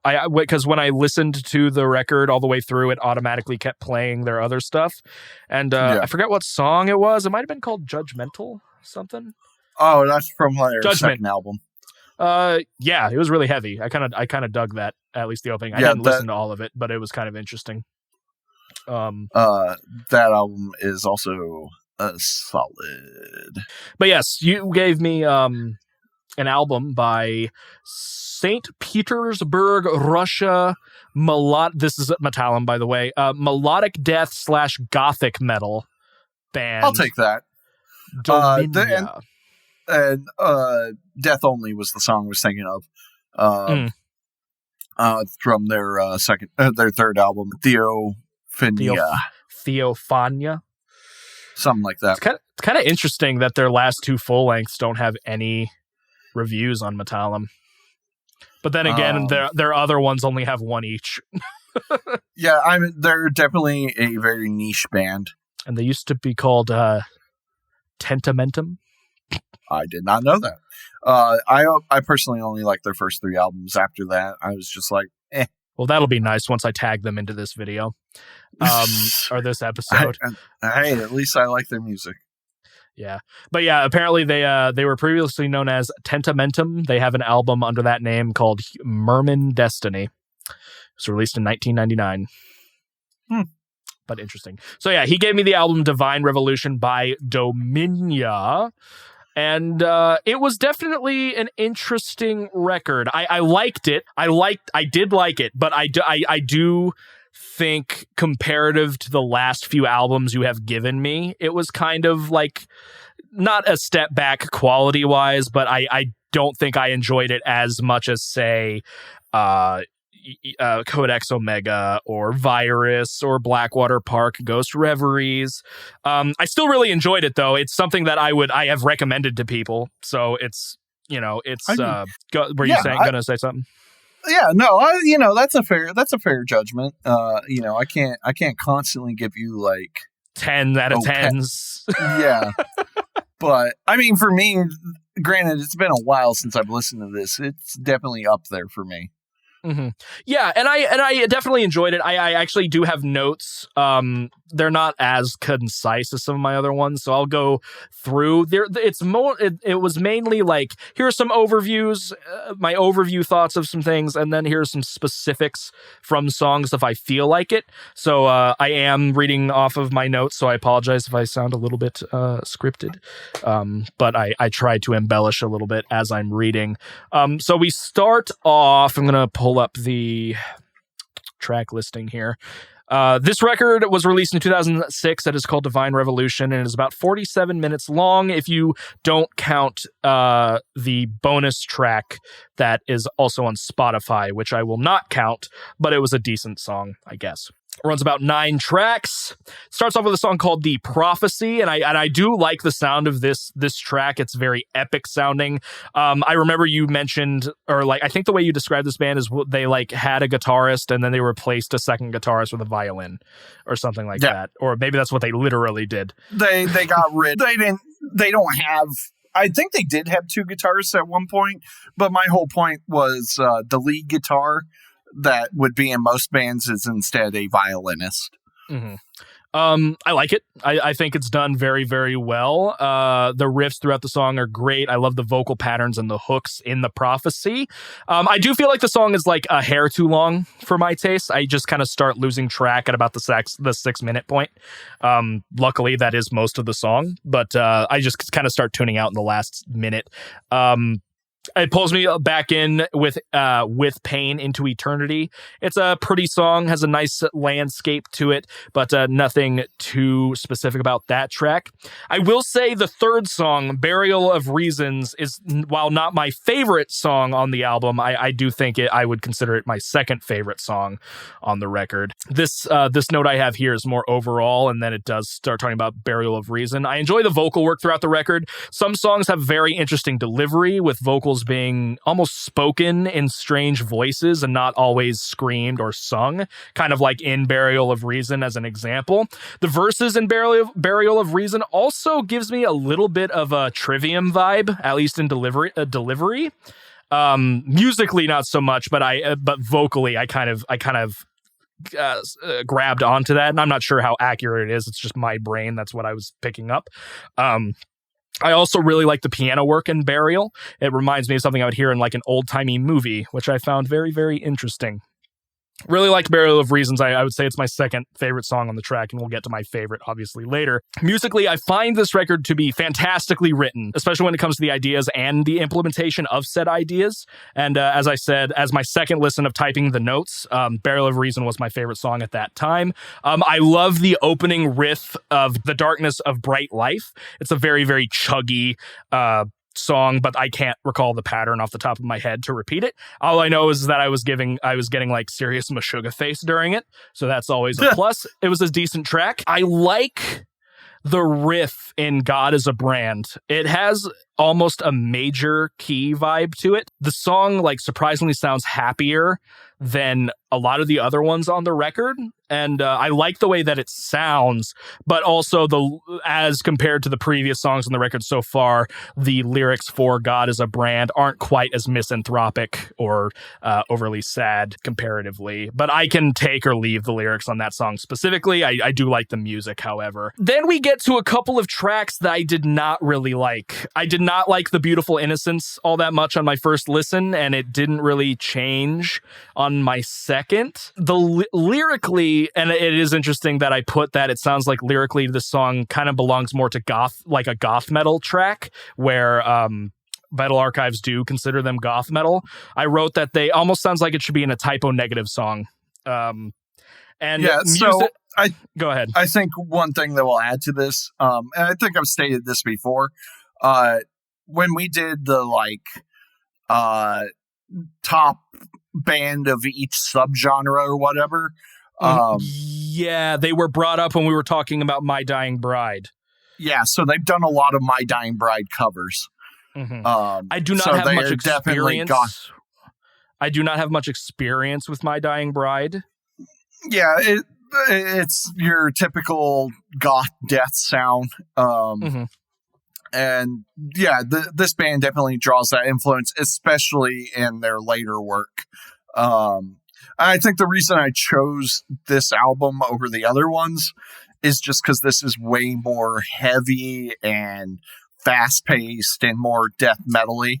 Mm-hmm. I can see that. It has a bit more of a thrashier pace to it in most instances.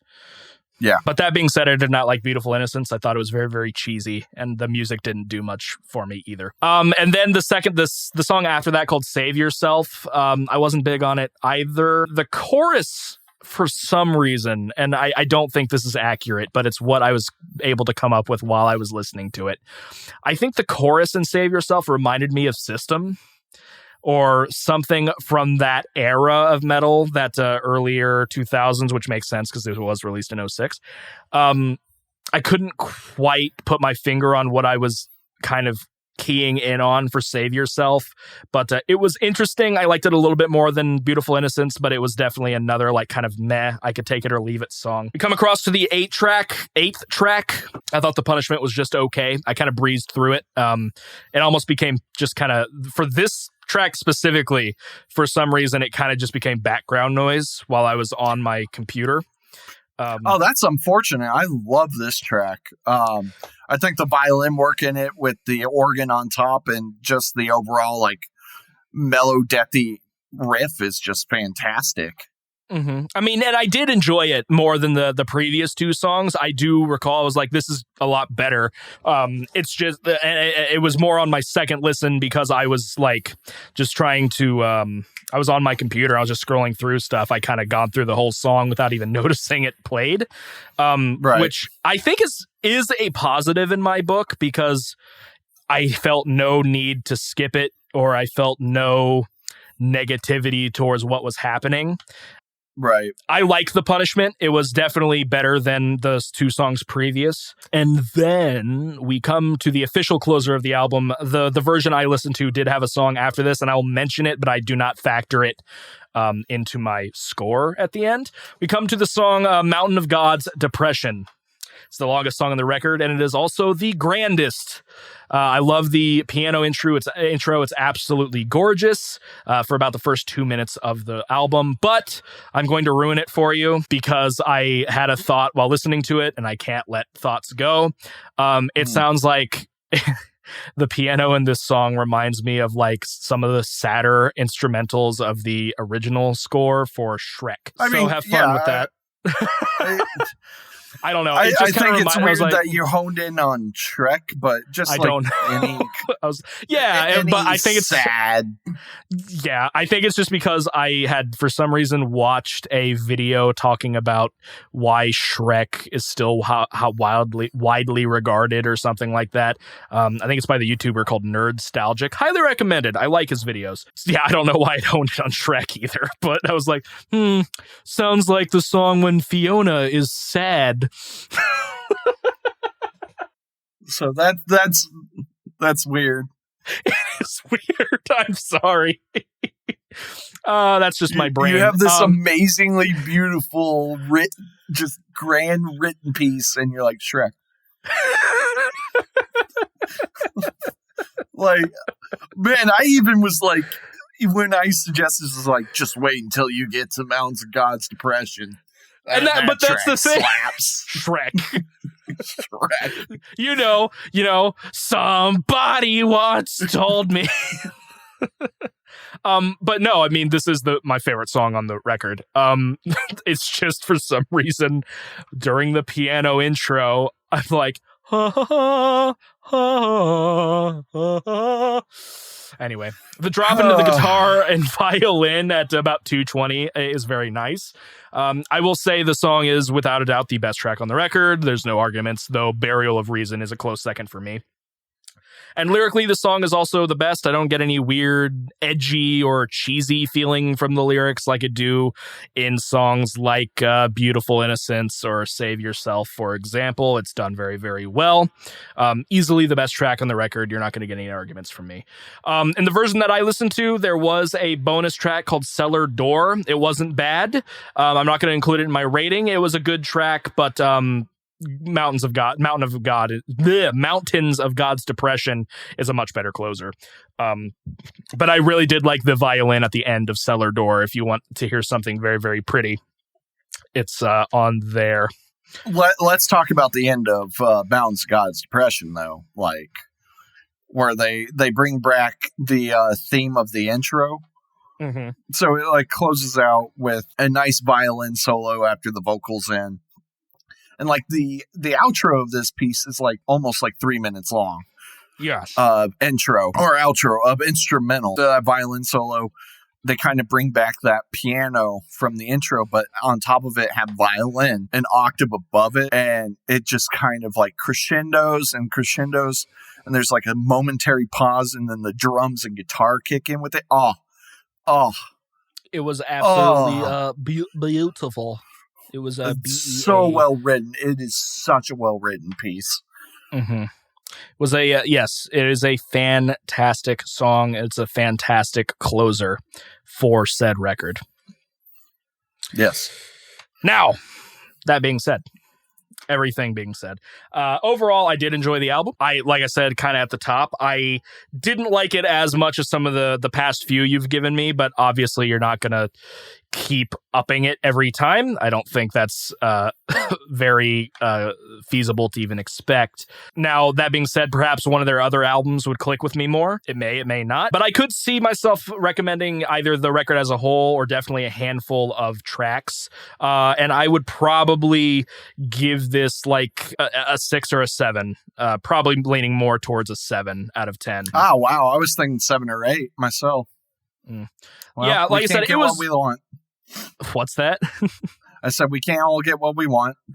Like I said, and I don't think it's bad, and I don't even necessarily think the 6 is indicative of it being a bad record. It's just since I didn't really like those 2 songs in there, I was like, okay, it's good, but there are some parts where I'm like, I could do without this 9 minutes of material or so. But 7-ish, I think, is what I would rate this. Like a 7 out of 10. I liked it a lot, but not quite as much as the previous stuff. Right. I think you would definitely enjoy Judgment of Tormented Souls quite a bit. Fun fact, back when I had the band, we were called so many things at first. We started out at Roots of Trepidation, which is now my debut album, if that ever happens. Then we were Ethereal Solace. And then we became Aspis for like 2 seconds, and then the band broke up, and I was like, nah, Ethereal Solace, great name. But we did a cover of Angel's Suicide that was never recorded, which is from Judgment of Tormented Souls. Yeah, when I was listening to the record, I think Judgment popped up, and I was like, this is heavy. I kind of like it. You should check out the album, and especially, in all actuality, you should, at some point, probably when we're done recording, give Angel's Suicide a listen, because it is just good. It is a good song. I will do that thing where I say I will listen to it, but if I actually do, is going to be hit or miss. Cool. So, no, I'll give it a listen. It's just after we're done recording, I'm going to go watch Pulp Fiction. It is a great movie.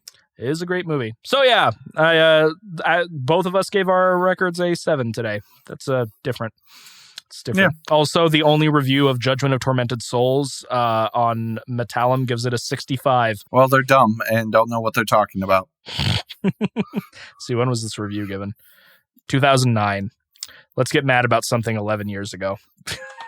I will, because they're wrong.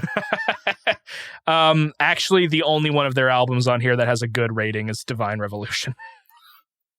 Theophania and Judgment have 65s each. So I could see Theophania being a bit lower. I still think it's a good album, but I definitely don't think it's as good as their first 2. It's much more gothy. When you first gave me Divine Revolution, when I was like trying to think of, crap, what band did he give me? Because I was out and about with Gage, and I was like, I should probably start listening to this. Like, do you mind if I play it?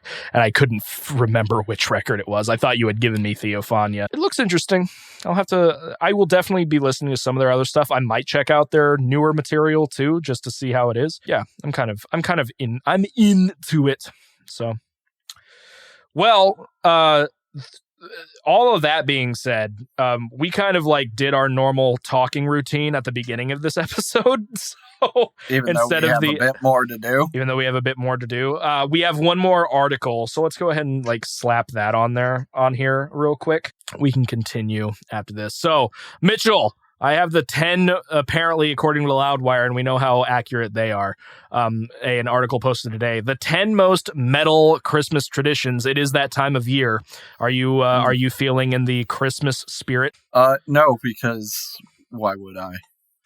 Yeah, depression all around. I'm actually having Christmas really early this year because my family didn't want to do like a closed-in get-together And by that, I mean just in one of our houses, which is fair because my grandmother is worried, as I am too, about stuff like that. So on the 12th, we rented out like our church building so we can spread out and not risk spreading stuff any more than we have to, because my family can't go a year without doing stuff, apparently. So whatever. Yeah, I probably won't get to see my family for Christmas. Missed them on Thanksgiving too. It's a great year. Yeah, we shortened everything. Like, we're having Thanksgiving and Christmas on the 12th. So yeah, but at least you're getting to see your family. I like when I say I didn't get to see my family, I'm like, I on Thanksgiving sat home by myself and I think ate pork chops. Sorry. Yeah, I mean, I haven't seen my dad in like a couple of months at this point, so I get it. Top 10 most metal Christmas traditions. We will see how this goes. The first one, I don't think we have to go into very hard. It's the most well-known when it comes to like weird offbeat Christmas traditions. That would be Krampus. Yes, Krampus. Yes, Krampus will go around and beat. I don't like the word. I can't say the word naughty anymore because of the internet. Just in general. And I can't really say bad anymore either because of the internet. But Krampus goes around and beats the crap out of children with a Can't wait stick. until that gets sexualized. He beats children with a stick and puts them in his sack of coal. So it's kind of like the evil parts of Santa became a demon. Apparently, there was that movie that came out called Krampus, and I kind of want to watch it. I never have. I heard it's actually kind of good. All I know is it has Berta from 2.5 Man in it. 2.5 Man. That's my favorite show. Greetings. I love that band. We are 2.5 Man. It's the sequel to Primitive Man. Another metal tradition. Forgive me if I do not pronounce this correctly. Perchtenlauf. The Austrian Parade of Evil Spirits. Ooh. Turns out Austria Krampus is also Austrian. So aside from Krampus, Austria also have to be aware of Perchten, an evil spirit minions of a winter witch. It is a tale that is results of people associating terrible things with winter, such as darkness and death, kind of like your classic trying to explain why things happen. Every year at the beginning of January, Austrians dress in outlandish bestial costumes, bang metal drums, and during the Perchtenlauf, or Perchten Parade. Not quite sure why you're throwing a parade for the Perchten, unless if... First of all, you guys shouldn't be having a parade this year, unless if you're very far apart. Not sure what it doesn't. I mean, to be fair, there are Krampus parades. There are Krampus parades. We must celebrate the evil. Yeah, these masks are not. I should send this to you. Like, these masks are kind of weird looking. Let me send this in Discord. You can read along with me. Oh boy. Also, the Santa giving metal horns makes me want to die. Yeah. Yes, Perchtenlauf. That was the second. Number 3. We have Grilla, the two-horned ogress. Iceland has a female version of Krampus, a two-horned mountain ogress named Grilla. Each year at Christmas time, Grilla preys on misbehaved children, stealing them, cooking them into stew. Classic. As you do. Yes, as you do. Even today, Icelandic children are taught this creepy story to scare them into being good. Smithsonian reports she also ate her husband once out of boredom. All right, so if you're in Iceland, I'm really sorry about Mrs. Shrek coming to kill you. Wow, those are masks. Yeah, they certainly are masks. I'll include a link to this article in the show notes if anybody wants to see. Oh, did you mean the one? Did you mean the Perchtenlauf or the Druid mistletoe? And oh, because there's some. I got to the yeah. Hey Mitch, you wanna explain what the picture for Druid mistletoe and sacrifice is? Druid mistletoe is when World War I soldiers really get close to each other. I'm just describing the picture. You can actually discuss the. Now I got it. Oh, I was just expecting you to describe the picture. I did. 2 World War I soldiers getting really close under a mistletoe. It's 2 people in gas masks trying to make out. That's what I need. Nobody knows what you're trying to say, my friend. What do you mean? Everyone knows the gas masks were World War One. Yeah, they're also 2020. Who cares? No, they are not. Apparently mistletoe was used in sacrifice. That's interesting. That's neat. I did not know that. Hey, humans are weird. Cats mentioned. Yeah. The next thing is called the wassailing, which sounds like, the way it's spelled sounds. I'm for some reason I'm speaking with an accent now. I think it's because of all these weird names. It's my bad. So the Loudwire says wassailing. Christmas caroling is mostly reserved for church groups and after-school programs, but the tradition has a slightly nefarious and just plain sloppy beginning. Hordes of drunken English commoners would go house to house in the tradition of wassailing. Wassailing, I think, is actually how it's pronounced. I think Cox and Crendor talked about this once. Pestering neighbors for food and drink to which they wouldn't normally be entitled. So it's kind of like Halloween, but for booze. In the giving spirit of... We should bring this back, actually, I think. Not this year, but maybe some other time when the world isn't dying. I need to go to my neighbor's house and be given whiskey. That's all I'm saying. Although apparently New York City has something similar called SantaCon. In the giving spirit of the holiday, they demanded refreshments to the point of trespassing and violence. So you better give me that drink, dude. I've been out here wassailing all night. I need to wet my whistle. You gotta keep the buzz going. Okay, here's one. I just apologize. Calican. I'm gonna look it up. It's something goblins. That's what I can do. Pronounce in English. How to pronounce whatever this is. Calicanceros is apparently how it's pronounced. The Calicancero goblins. Now that is a metal band name. That, like Calicanceroi, is it like how it's kind of spelled here? I could see that being a metal name. That is some folk metal right there. So the Greeks imagined their Christmas villains to be goblins. They burrow out of the ground every year. During the 12 days of Christmas, they caused mischief and misfortune around the house. It was traditional for people to keep their fireplace burning all night so the Calicancero could not get in the chimney. This thing looks like if King Kong was miniature and he's wielding an axe. Like, it's kind of brutal.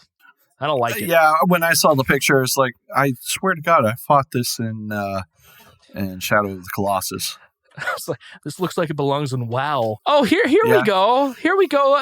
The classic Christmas tradition of Père Fouettard, the French Christmas cannibal. Well, then, of course. Also known as the Whipping Father. Daddy Christmas cannibal. Once upon a time, a scary Frenchman named Pierre Fouettard, I'm not pronouncing that correctly, kidnapped, butchered, and prepared to eat 3 lost children. According to the story, Saint Nick, Santa himself, shows up on the man's doorstep and is not pleased. He doesn't save the kids. Oh, well, the kids are already dead. I lied.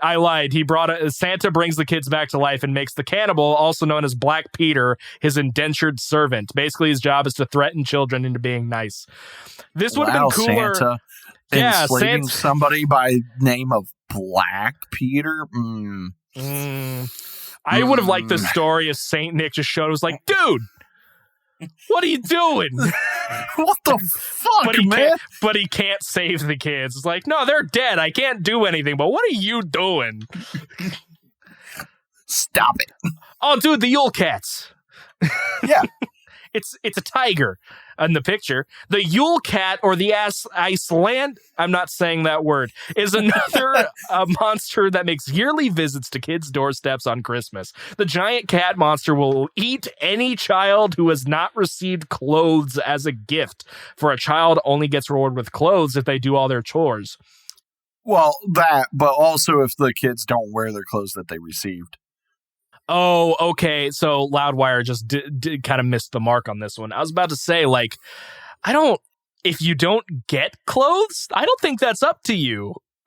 Yeah. So, God, the Christmas Story, that kid. I hate that by wearing that so bunny much. suit. Yeah, it's not a great movie. I used to watch it every year, and then after a while, you're like, this isn't as tasteful as I remember it being. And also, yeah, there are people that just love that movie. I'm like, no, this movie's garbage. Like, yeah, what's wrong with you? When he has to wear the footy pajamas, he was able to avoid the Yule Cat devouring him. Is that a plot point? Just because, no. I was about to say. I mean, but the footy pajamas was, but not I know the Yule footy Cat eating him. Can you imagine being somebody that like was brought up on the Yule Cat and somebody like the person forgot to give you clothes? And it's like you're counting down until like 12:01 of December 26th. It's like, oh man, the Yule Cat.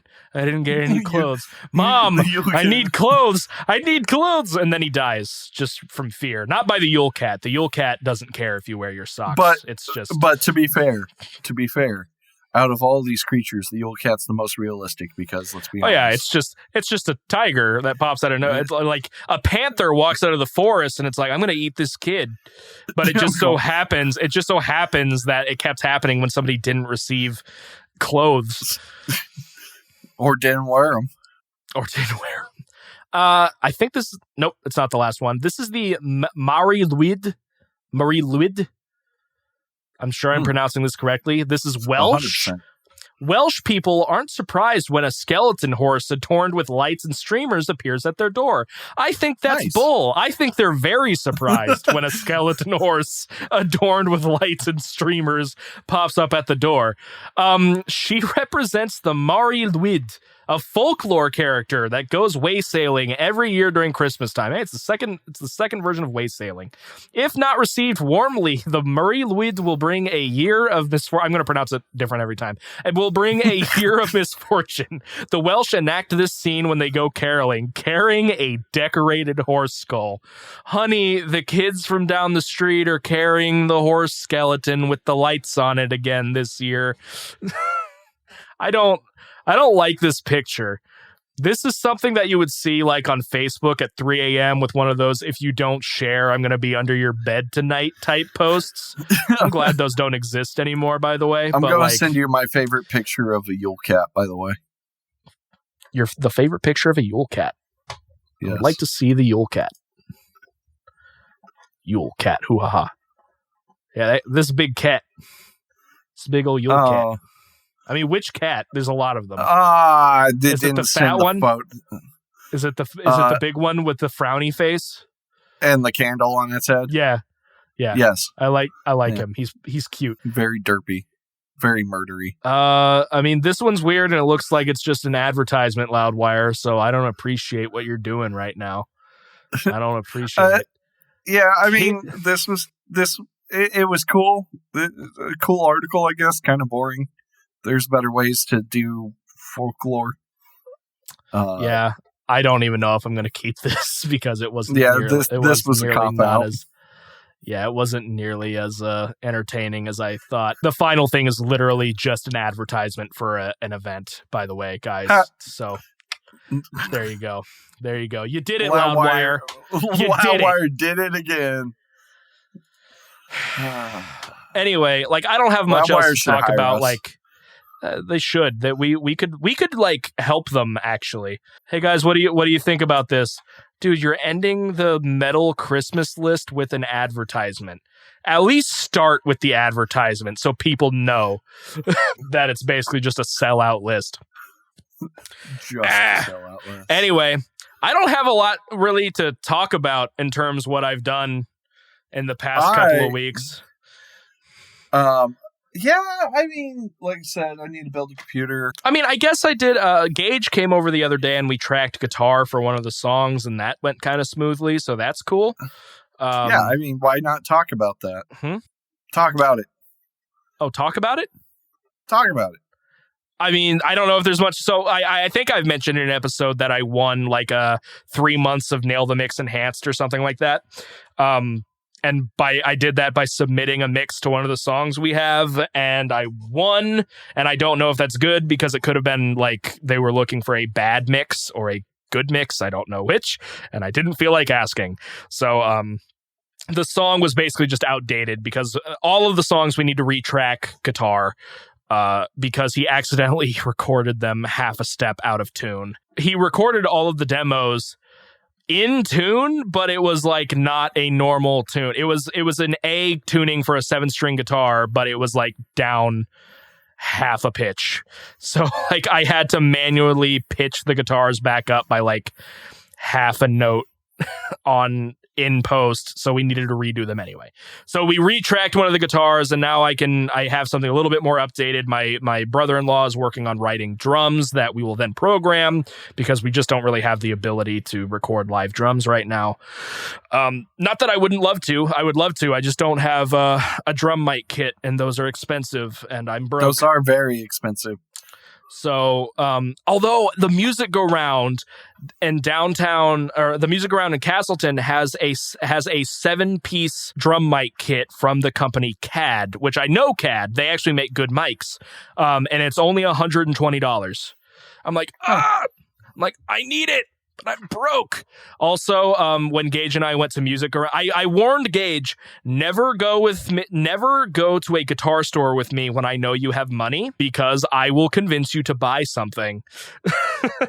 So I failed that quest. I didn't get him to buy anything, but when we were on our way from Music Go Round to Sam Ash, I think, he was like, I don't think I've ever heard of Music Go Round.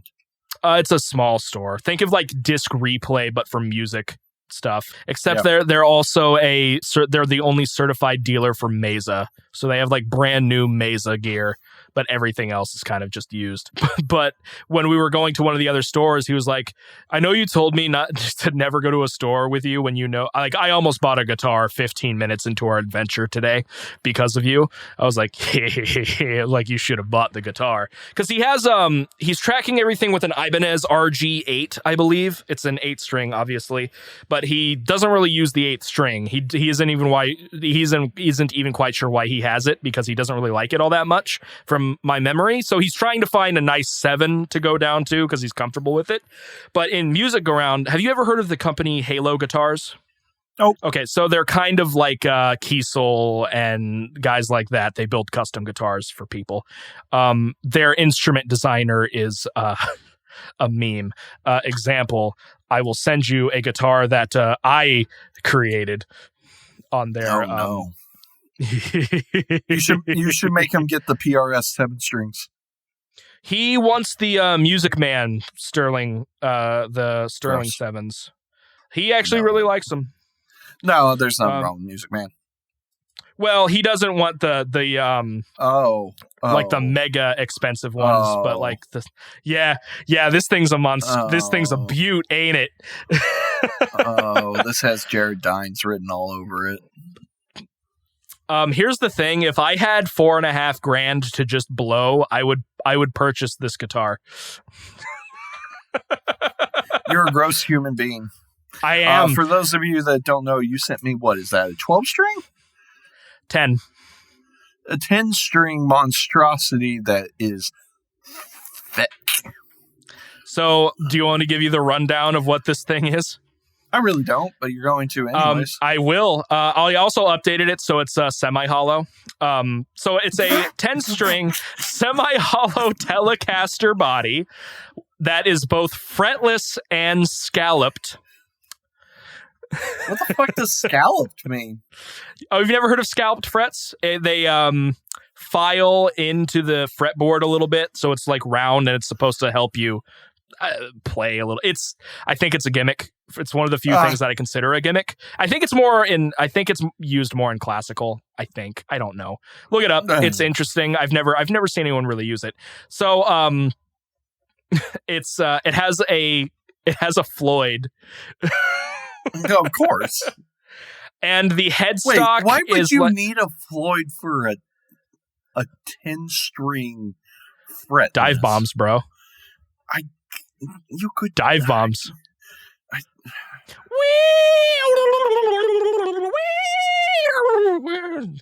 I could see Steve Vai playing this thing. Yeah. He would love it, too. Actually. No, he probably would. Like, if he saw this, it's like, oh, screw it. I'll play it. I got $4,500 that just dropped. I think the worst thing about this guitar is the headstock. Yeah, it's an ugly ass headstock. It's like the headstock used for a. It looks like a mandolin headstock. Like, honestly, I thought this was a Mando guitar. It's gross. I love it.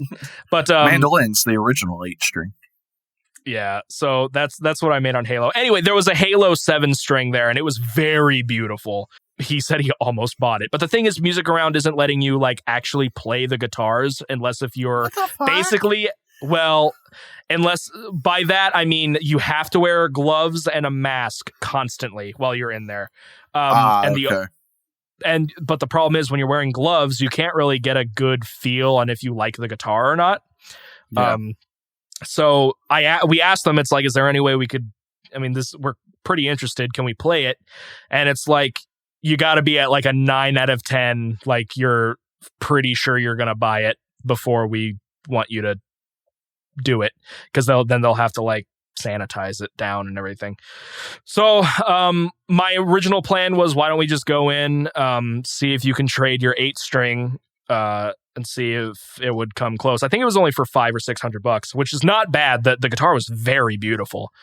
It was a fan fret 7-string. It looked just very interesting. It was a very interesting guitar, but we didn't end up going for it. We hung out, but then Sam Ash had a really rare amp in there, and it was a full set. It was the head and the official cabinet, and it was in gorgeous condition. It was the Crate Blue Voodoo, which if people don't know, Crate amps are usually on the cheaper side of things. They're solid state amplifiers. They're not bad if it's all you can do.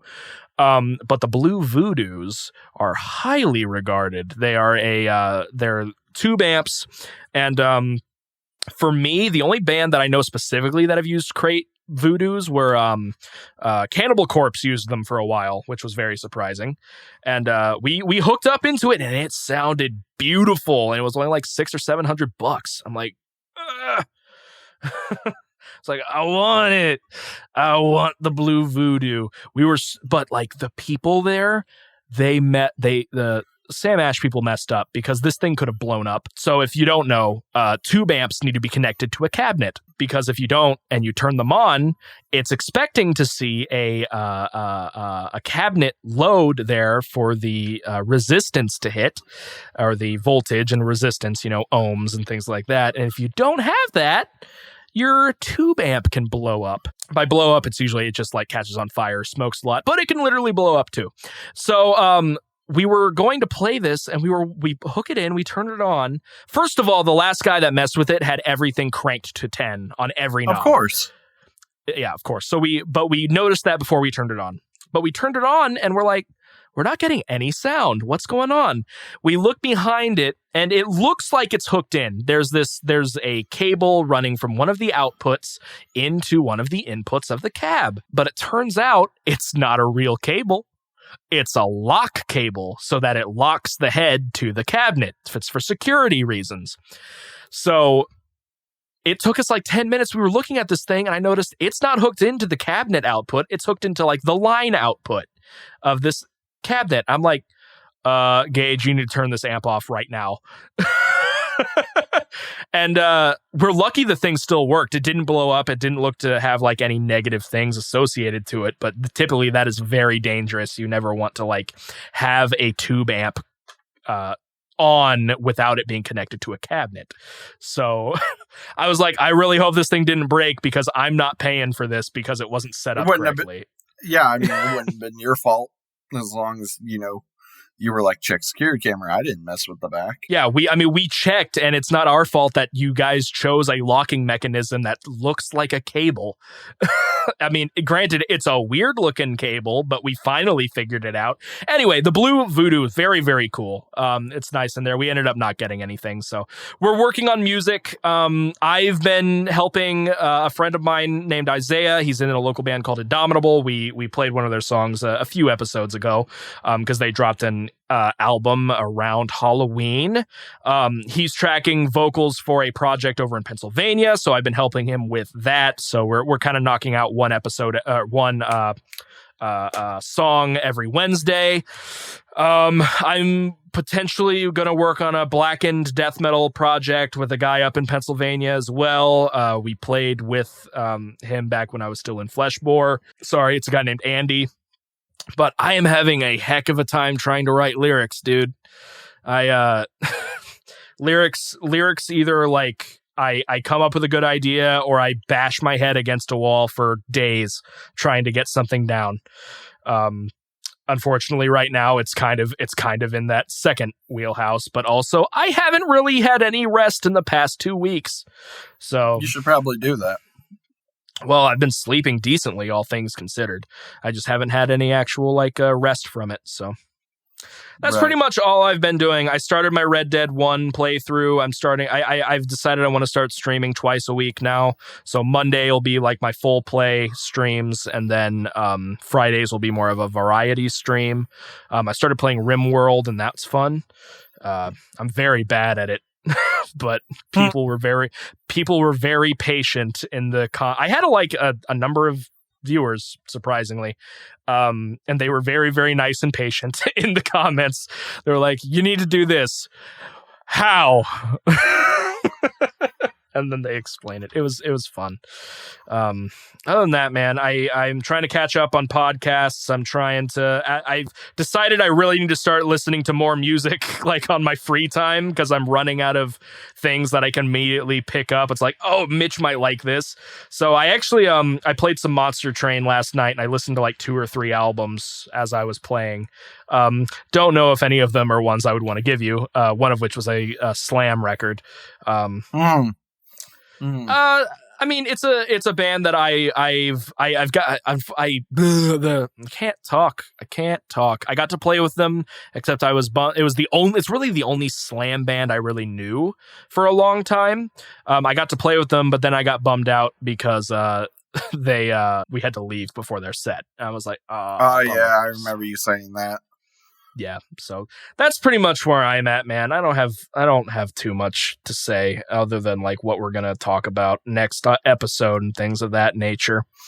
For me, like I said, build a computer, maybe play some more games, try to get my life a bit more together, start preparing for the GRE, email some professors, and try to build those relationships back up. I'm looking for a new L-shaped desk. Because I like L-shaped desks, but I am dumb and bought a glass one. And glass desks suck. Glass desks aren't that great. They're cheap though, and that's why I bought it. It's better than nothing, but like. And this desk is fine, but like now I'm like, I want to do C-clamp mounts for my monitors. Mm-hmm. And you can't do that on a glass desk unless you want the glass to break. So I'm looking at some like L-shaped wood desks, but the problem is a lot of them that are like in the $100-$200 range have that stupid metal bar in the back to like give it support, like it needs, but that prevents the C-clamp from being a thing. So I'm just having a heck of a time trying to find an L-shaped desk that I like, that I can C-clamp, and then, buying all the VESA mounts and everything. And my new setup, I'm basically thinking like 2 1440p monitors for my gaming desktop. Maybe not. Maybe I'll just stick to a single one for now. I'm keeping my laptop, and so I was going to get a VESA laptop mount, which basically just allows you to put the monitor and the mount right next to each other. So yeah, not too much, just, trying to make it through life while hating my job and everything. Woo. I feel that. Well, let's go ahead and wrap this up, man. Well, hold on. You still need to listen to that Howard Jones very quick. I thought I was doing that after we were done recording. No, you were doing the other song. Which one? That's the Ulcerber song. The what? Sorry, Ulcerate song that I discovered. I don't know. If you don't want to do it, you don't want to do it. I'm not going to make you. I mean, I don't know what we're referring to. I recently found a new band called Ulcerate that I was like swooned over, and it was like, Ethan will swoon over this too. What was the song? It's called Dissolved Orders. But again, if you don't want to do that one now, you can at least do. That's fine. I already got it pulled up. Let's go. Okay, I don't. No, it's 8 minutes long. Jesus Christ. Okay, so I will listen to it. And I will report back. That's fine. You didn't even let me finish. You just freaked out of nowhere. I was only expecting you to listen to like the first 2 minutes. But fine, you could do it later. You should still listen to the Howard Jones. I am just a little tired. Okay, I can do that because that's only like a minute. It's a minute 50. Do I know this song? It's a classic Skinner.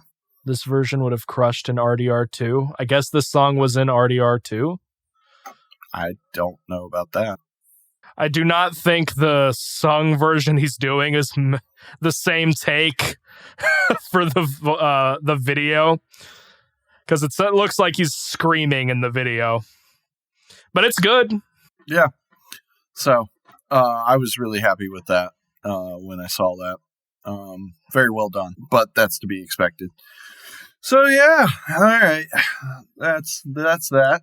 I mean, hold on, I'm finishing it up. Yeah, it was good. It was good. I like it. I'll have to listen to the actual. I guess the song was used in Red Dead 2. I don't know. I don't know. I've never played Red Dead. I don't remember it. RDR2 was super good.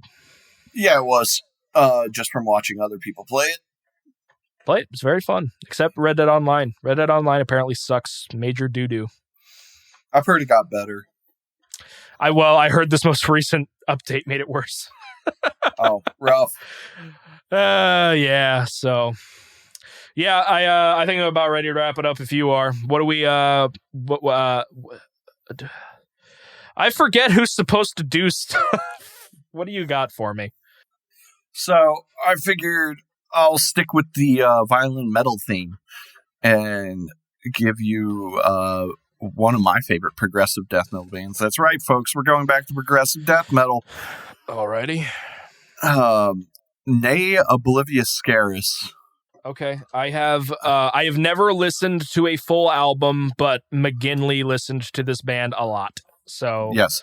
I recognize album the name. I want you to listen to is called Citadel. Okay, their 2014 outfit. Yes. All right. Okay. Yeah, cool. I will take a look at that then. 48 minutes, 6 songs. Okay, cool. Yeah, I recognize the name. I can't remember if I like because it was always in car rides, and usually at that point in the friendship and stuff like that, we were mainly just talking in the car, so I don't really think I was ever paying attention to what was playing. I was just like, that's a weird name for a band, and I was like, whatever, cool. So yeah, I'll check that out. The name for the band is actually Gaelic. Okay. Even though they're an Australian band. You do know what Gaelic is, right? Roughly. Is that Scottish? Irish. Gotcha. So I can't remember what it stands for, but it was a saying of one of the Irish clans, apparently. Okay. All right. So Ne Obliviscaris, Wingardium Leviosa. All right. Cool. Yeah, I'll check them out. So for you, when I was actually remembering plans we had made and album titles, I told you on Messenger already, but I figure why not? I had a plan. I was going to give you an album today that was going to be related to the following pick, but then I remembered next episode is 9, and we kind of had a big-ish thing planned for episode 10. So I didn't really want to do that. So I had to find a backup. I went to my. You could always do that for your episode 10 and just give me both those albums since I'm giving you a triple. I already have an idea for my 2 albums on episode 10. Yeah, I've had that planned since I brought up the idea. I thought I brought up the idea, but okay. I'm pretty sure I did, but like you shortly thought of, because I was like, I kind of want to give you 2 records, but it's like over 2 hours to do these 2 records. And then you're like, well, I think I know the band, but I won't spoil it yet. It has a triple album or something. I was like, ugh, all right. I had to fall back. I went over to my bookshelf, and I have like 6 CDs over there because I took them out of my car. I was like, is there anything over here I haven't given them? And there was like, a Sugar record, obviously no. Cattle, no. And then I remembered. Now, oh no, I just realized I should probably have a backup in case you did listen to this. We'll figure it out. So there's this band. I don't know if you've ever heard of them. They're There's this genre. There's this genre of music, Mitch. There's a band that's widely considered. There's like 4 of them that are like really, really popular in this one genre. It's like it's what you might call like a big 4, like a big 4. I don't like thrash. How do you feel about? Have you ever really delved into Anthrax? Oh man. I never listened to a full album. I never listened to a full album. I saw them live with Lamb of God, and I was not impressed. Okay. Do you remember the time frame of that? The Lamb of God? What was that? I think I was in college, so I think that was my senior year, so 2017. Well, all right. That may not put a good idea onto this. Because I was looking into. So, have you listened to any of For All Kings? No, I mean, again, I've never listened to a full album. I've never even really listened to Anthrax outside of that live show. Okay. So, For All Kings is their most recent record, to my knowledge. It was kind of released in that time span where all of the big 4 kind of released a record. So you had Metallica's Hardwired to Self-Destruct, Megadeth's Dystopia, Slayer's Repentless, and this record. And surprisingly, I think this one was the strongest out of the 4. And that's big praise for me because I'm a Metallica fanboy, and I've never really listened to Anthrax. I've always heard like they were kind of the black sheep of the big 4, and people were like, put Anthrax, whatever. But then when this record dropped, I was hearing good things. People were actually giving it really good scores. A couple of the metal reviewer guys I listened to were like, yeah, this is easily the best out of the big 4's new albums.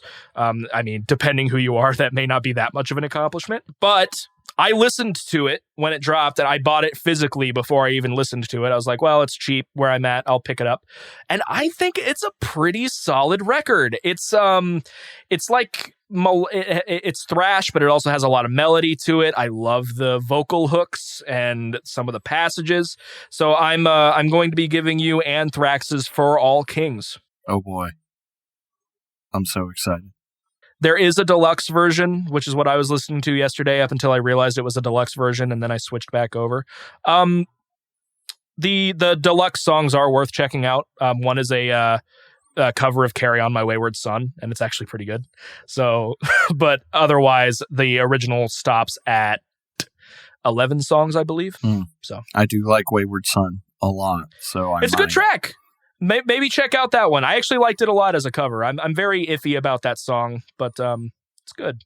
I don't mind Anthrax. I know they have apparently had a number of different lineups, and the singer has always been like one that has changed a few times, and people are iffy about whoever it is. But I like the person on this record. I can't tell you who it is, though.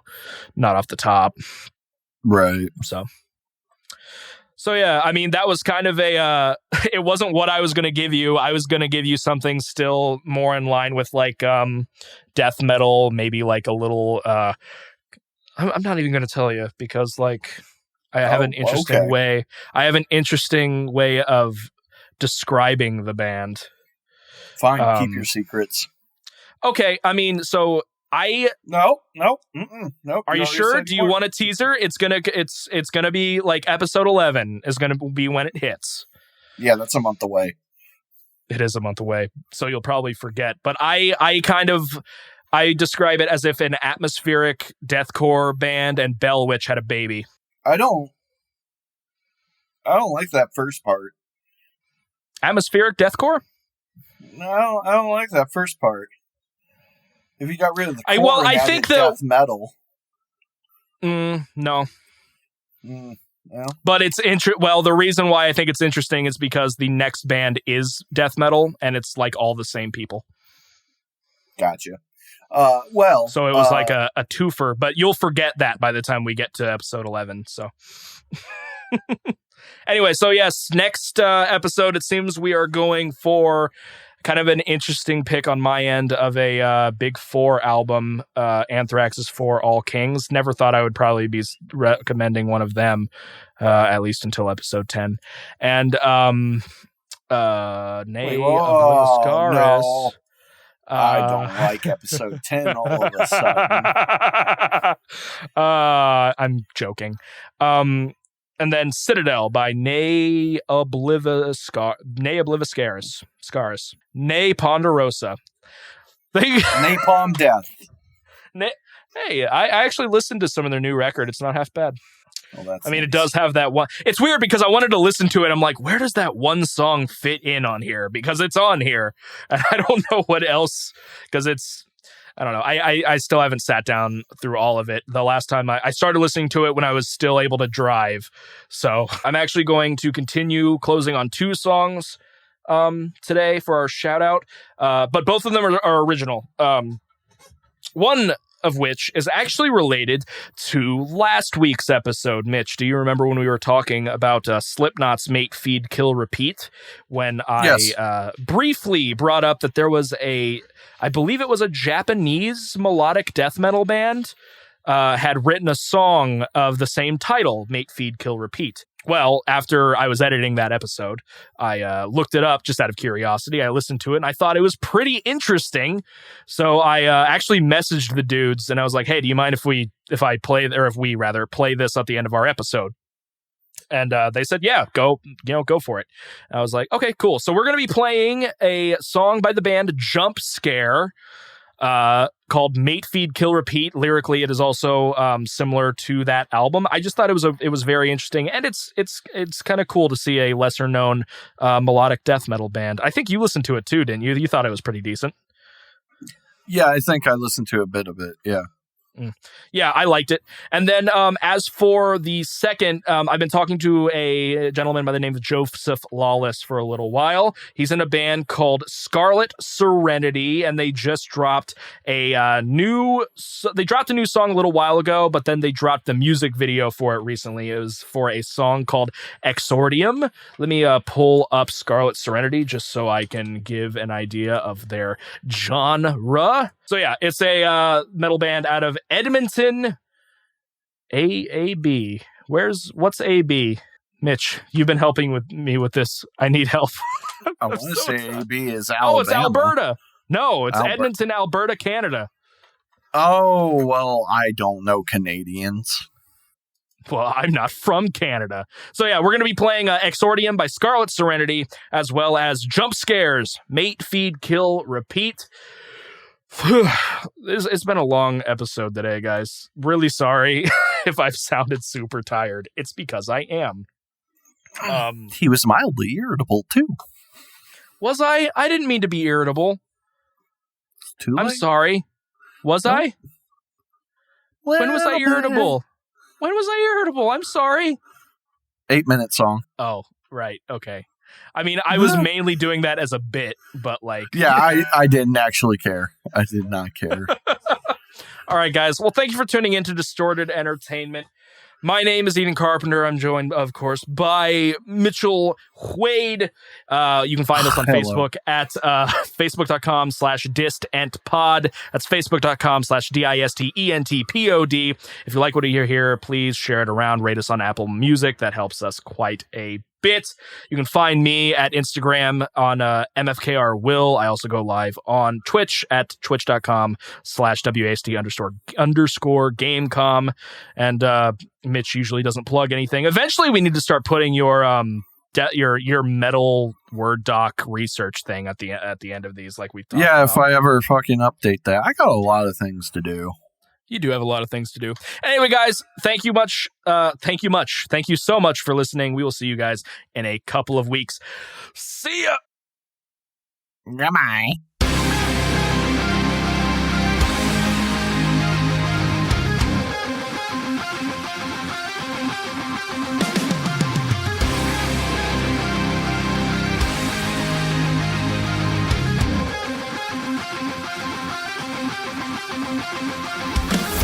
Do you need to walk out?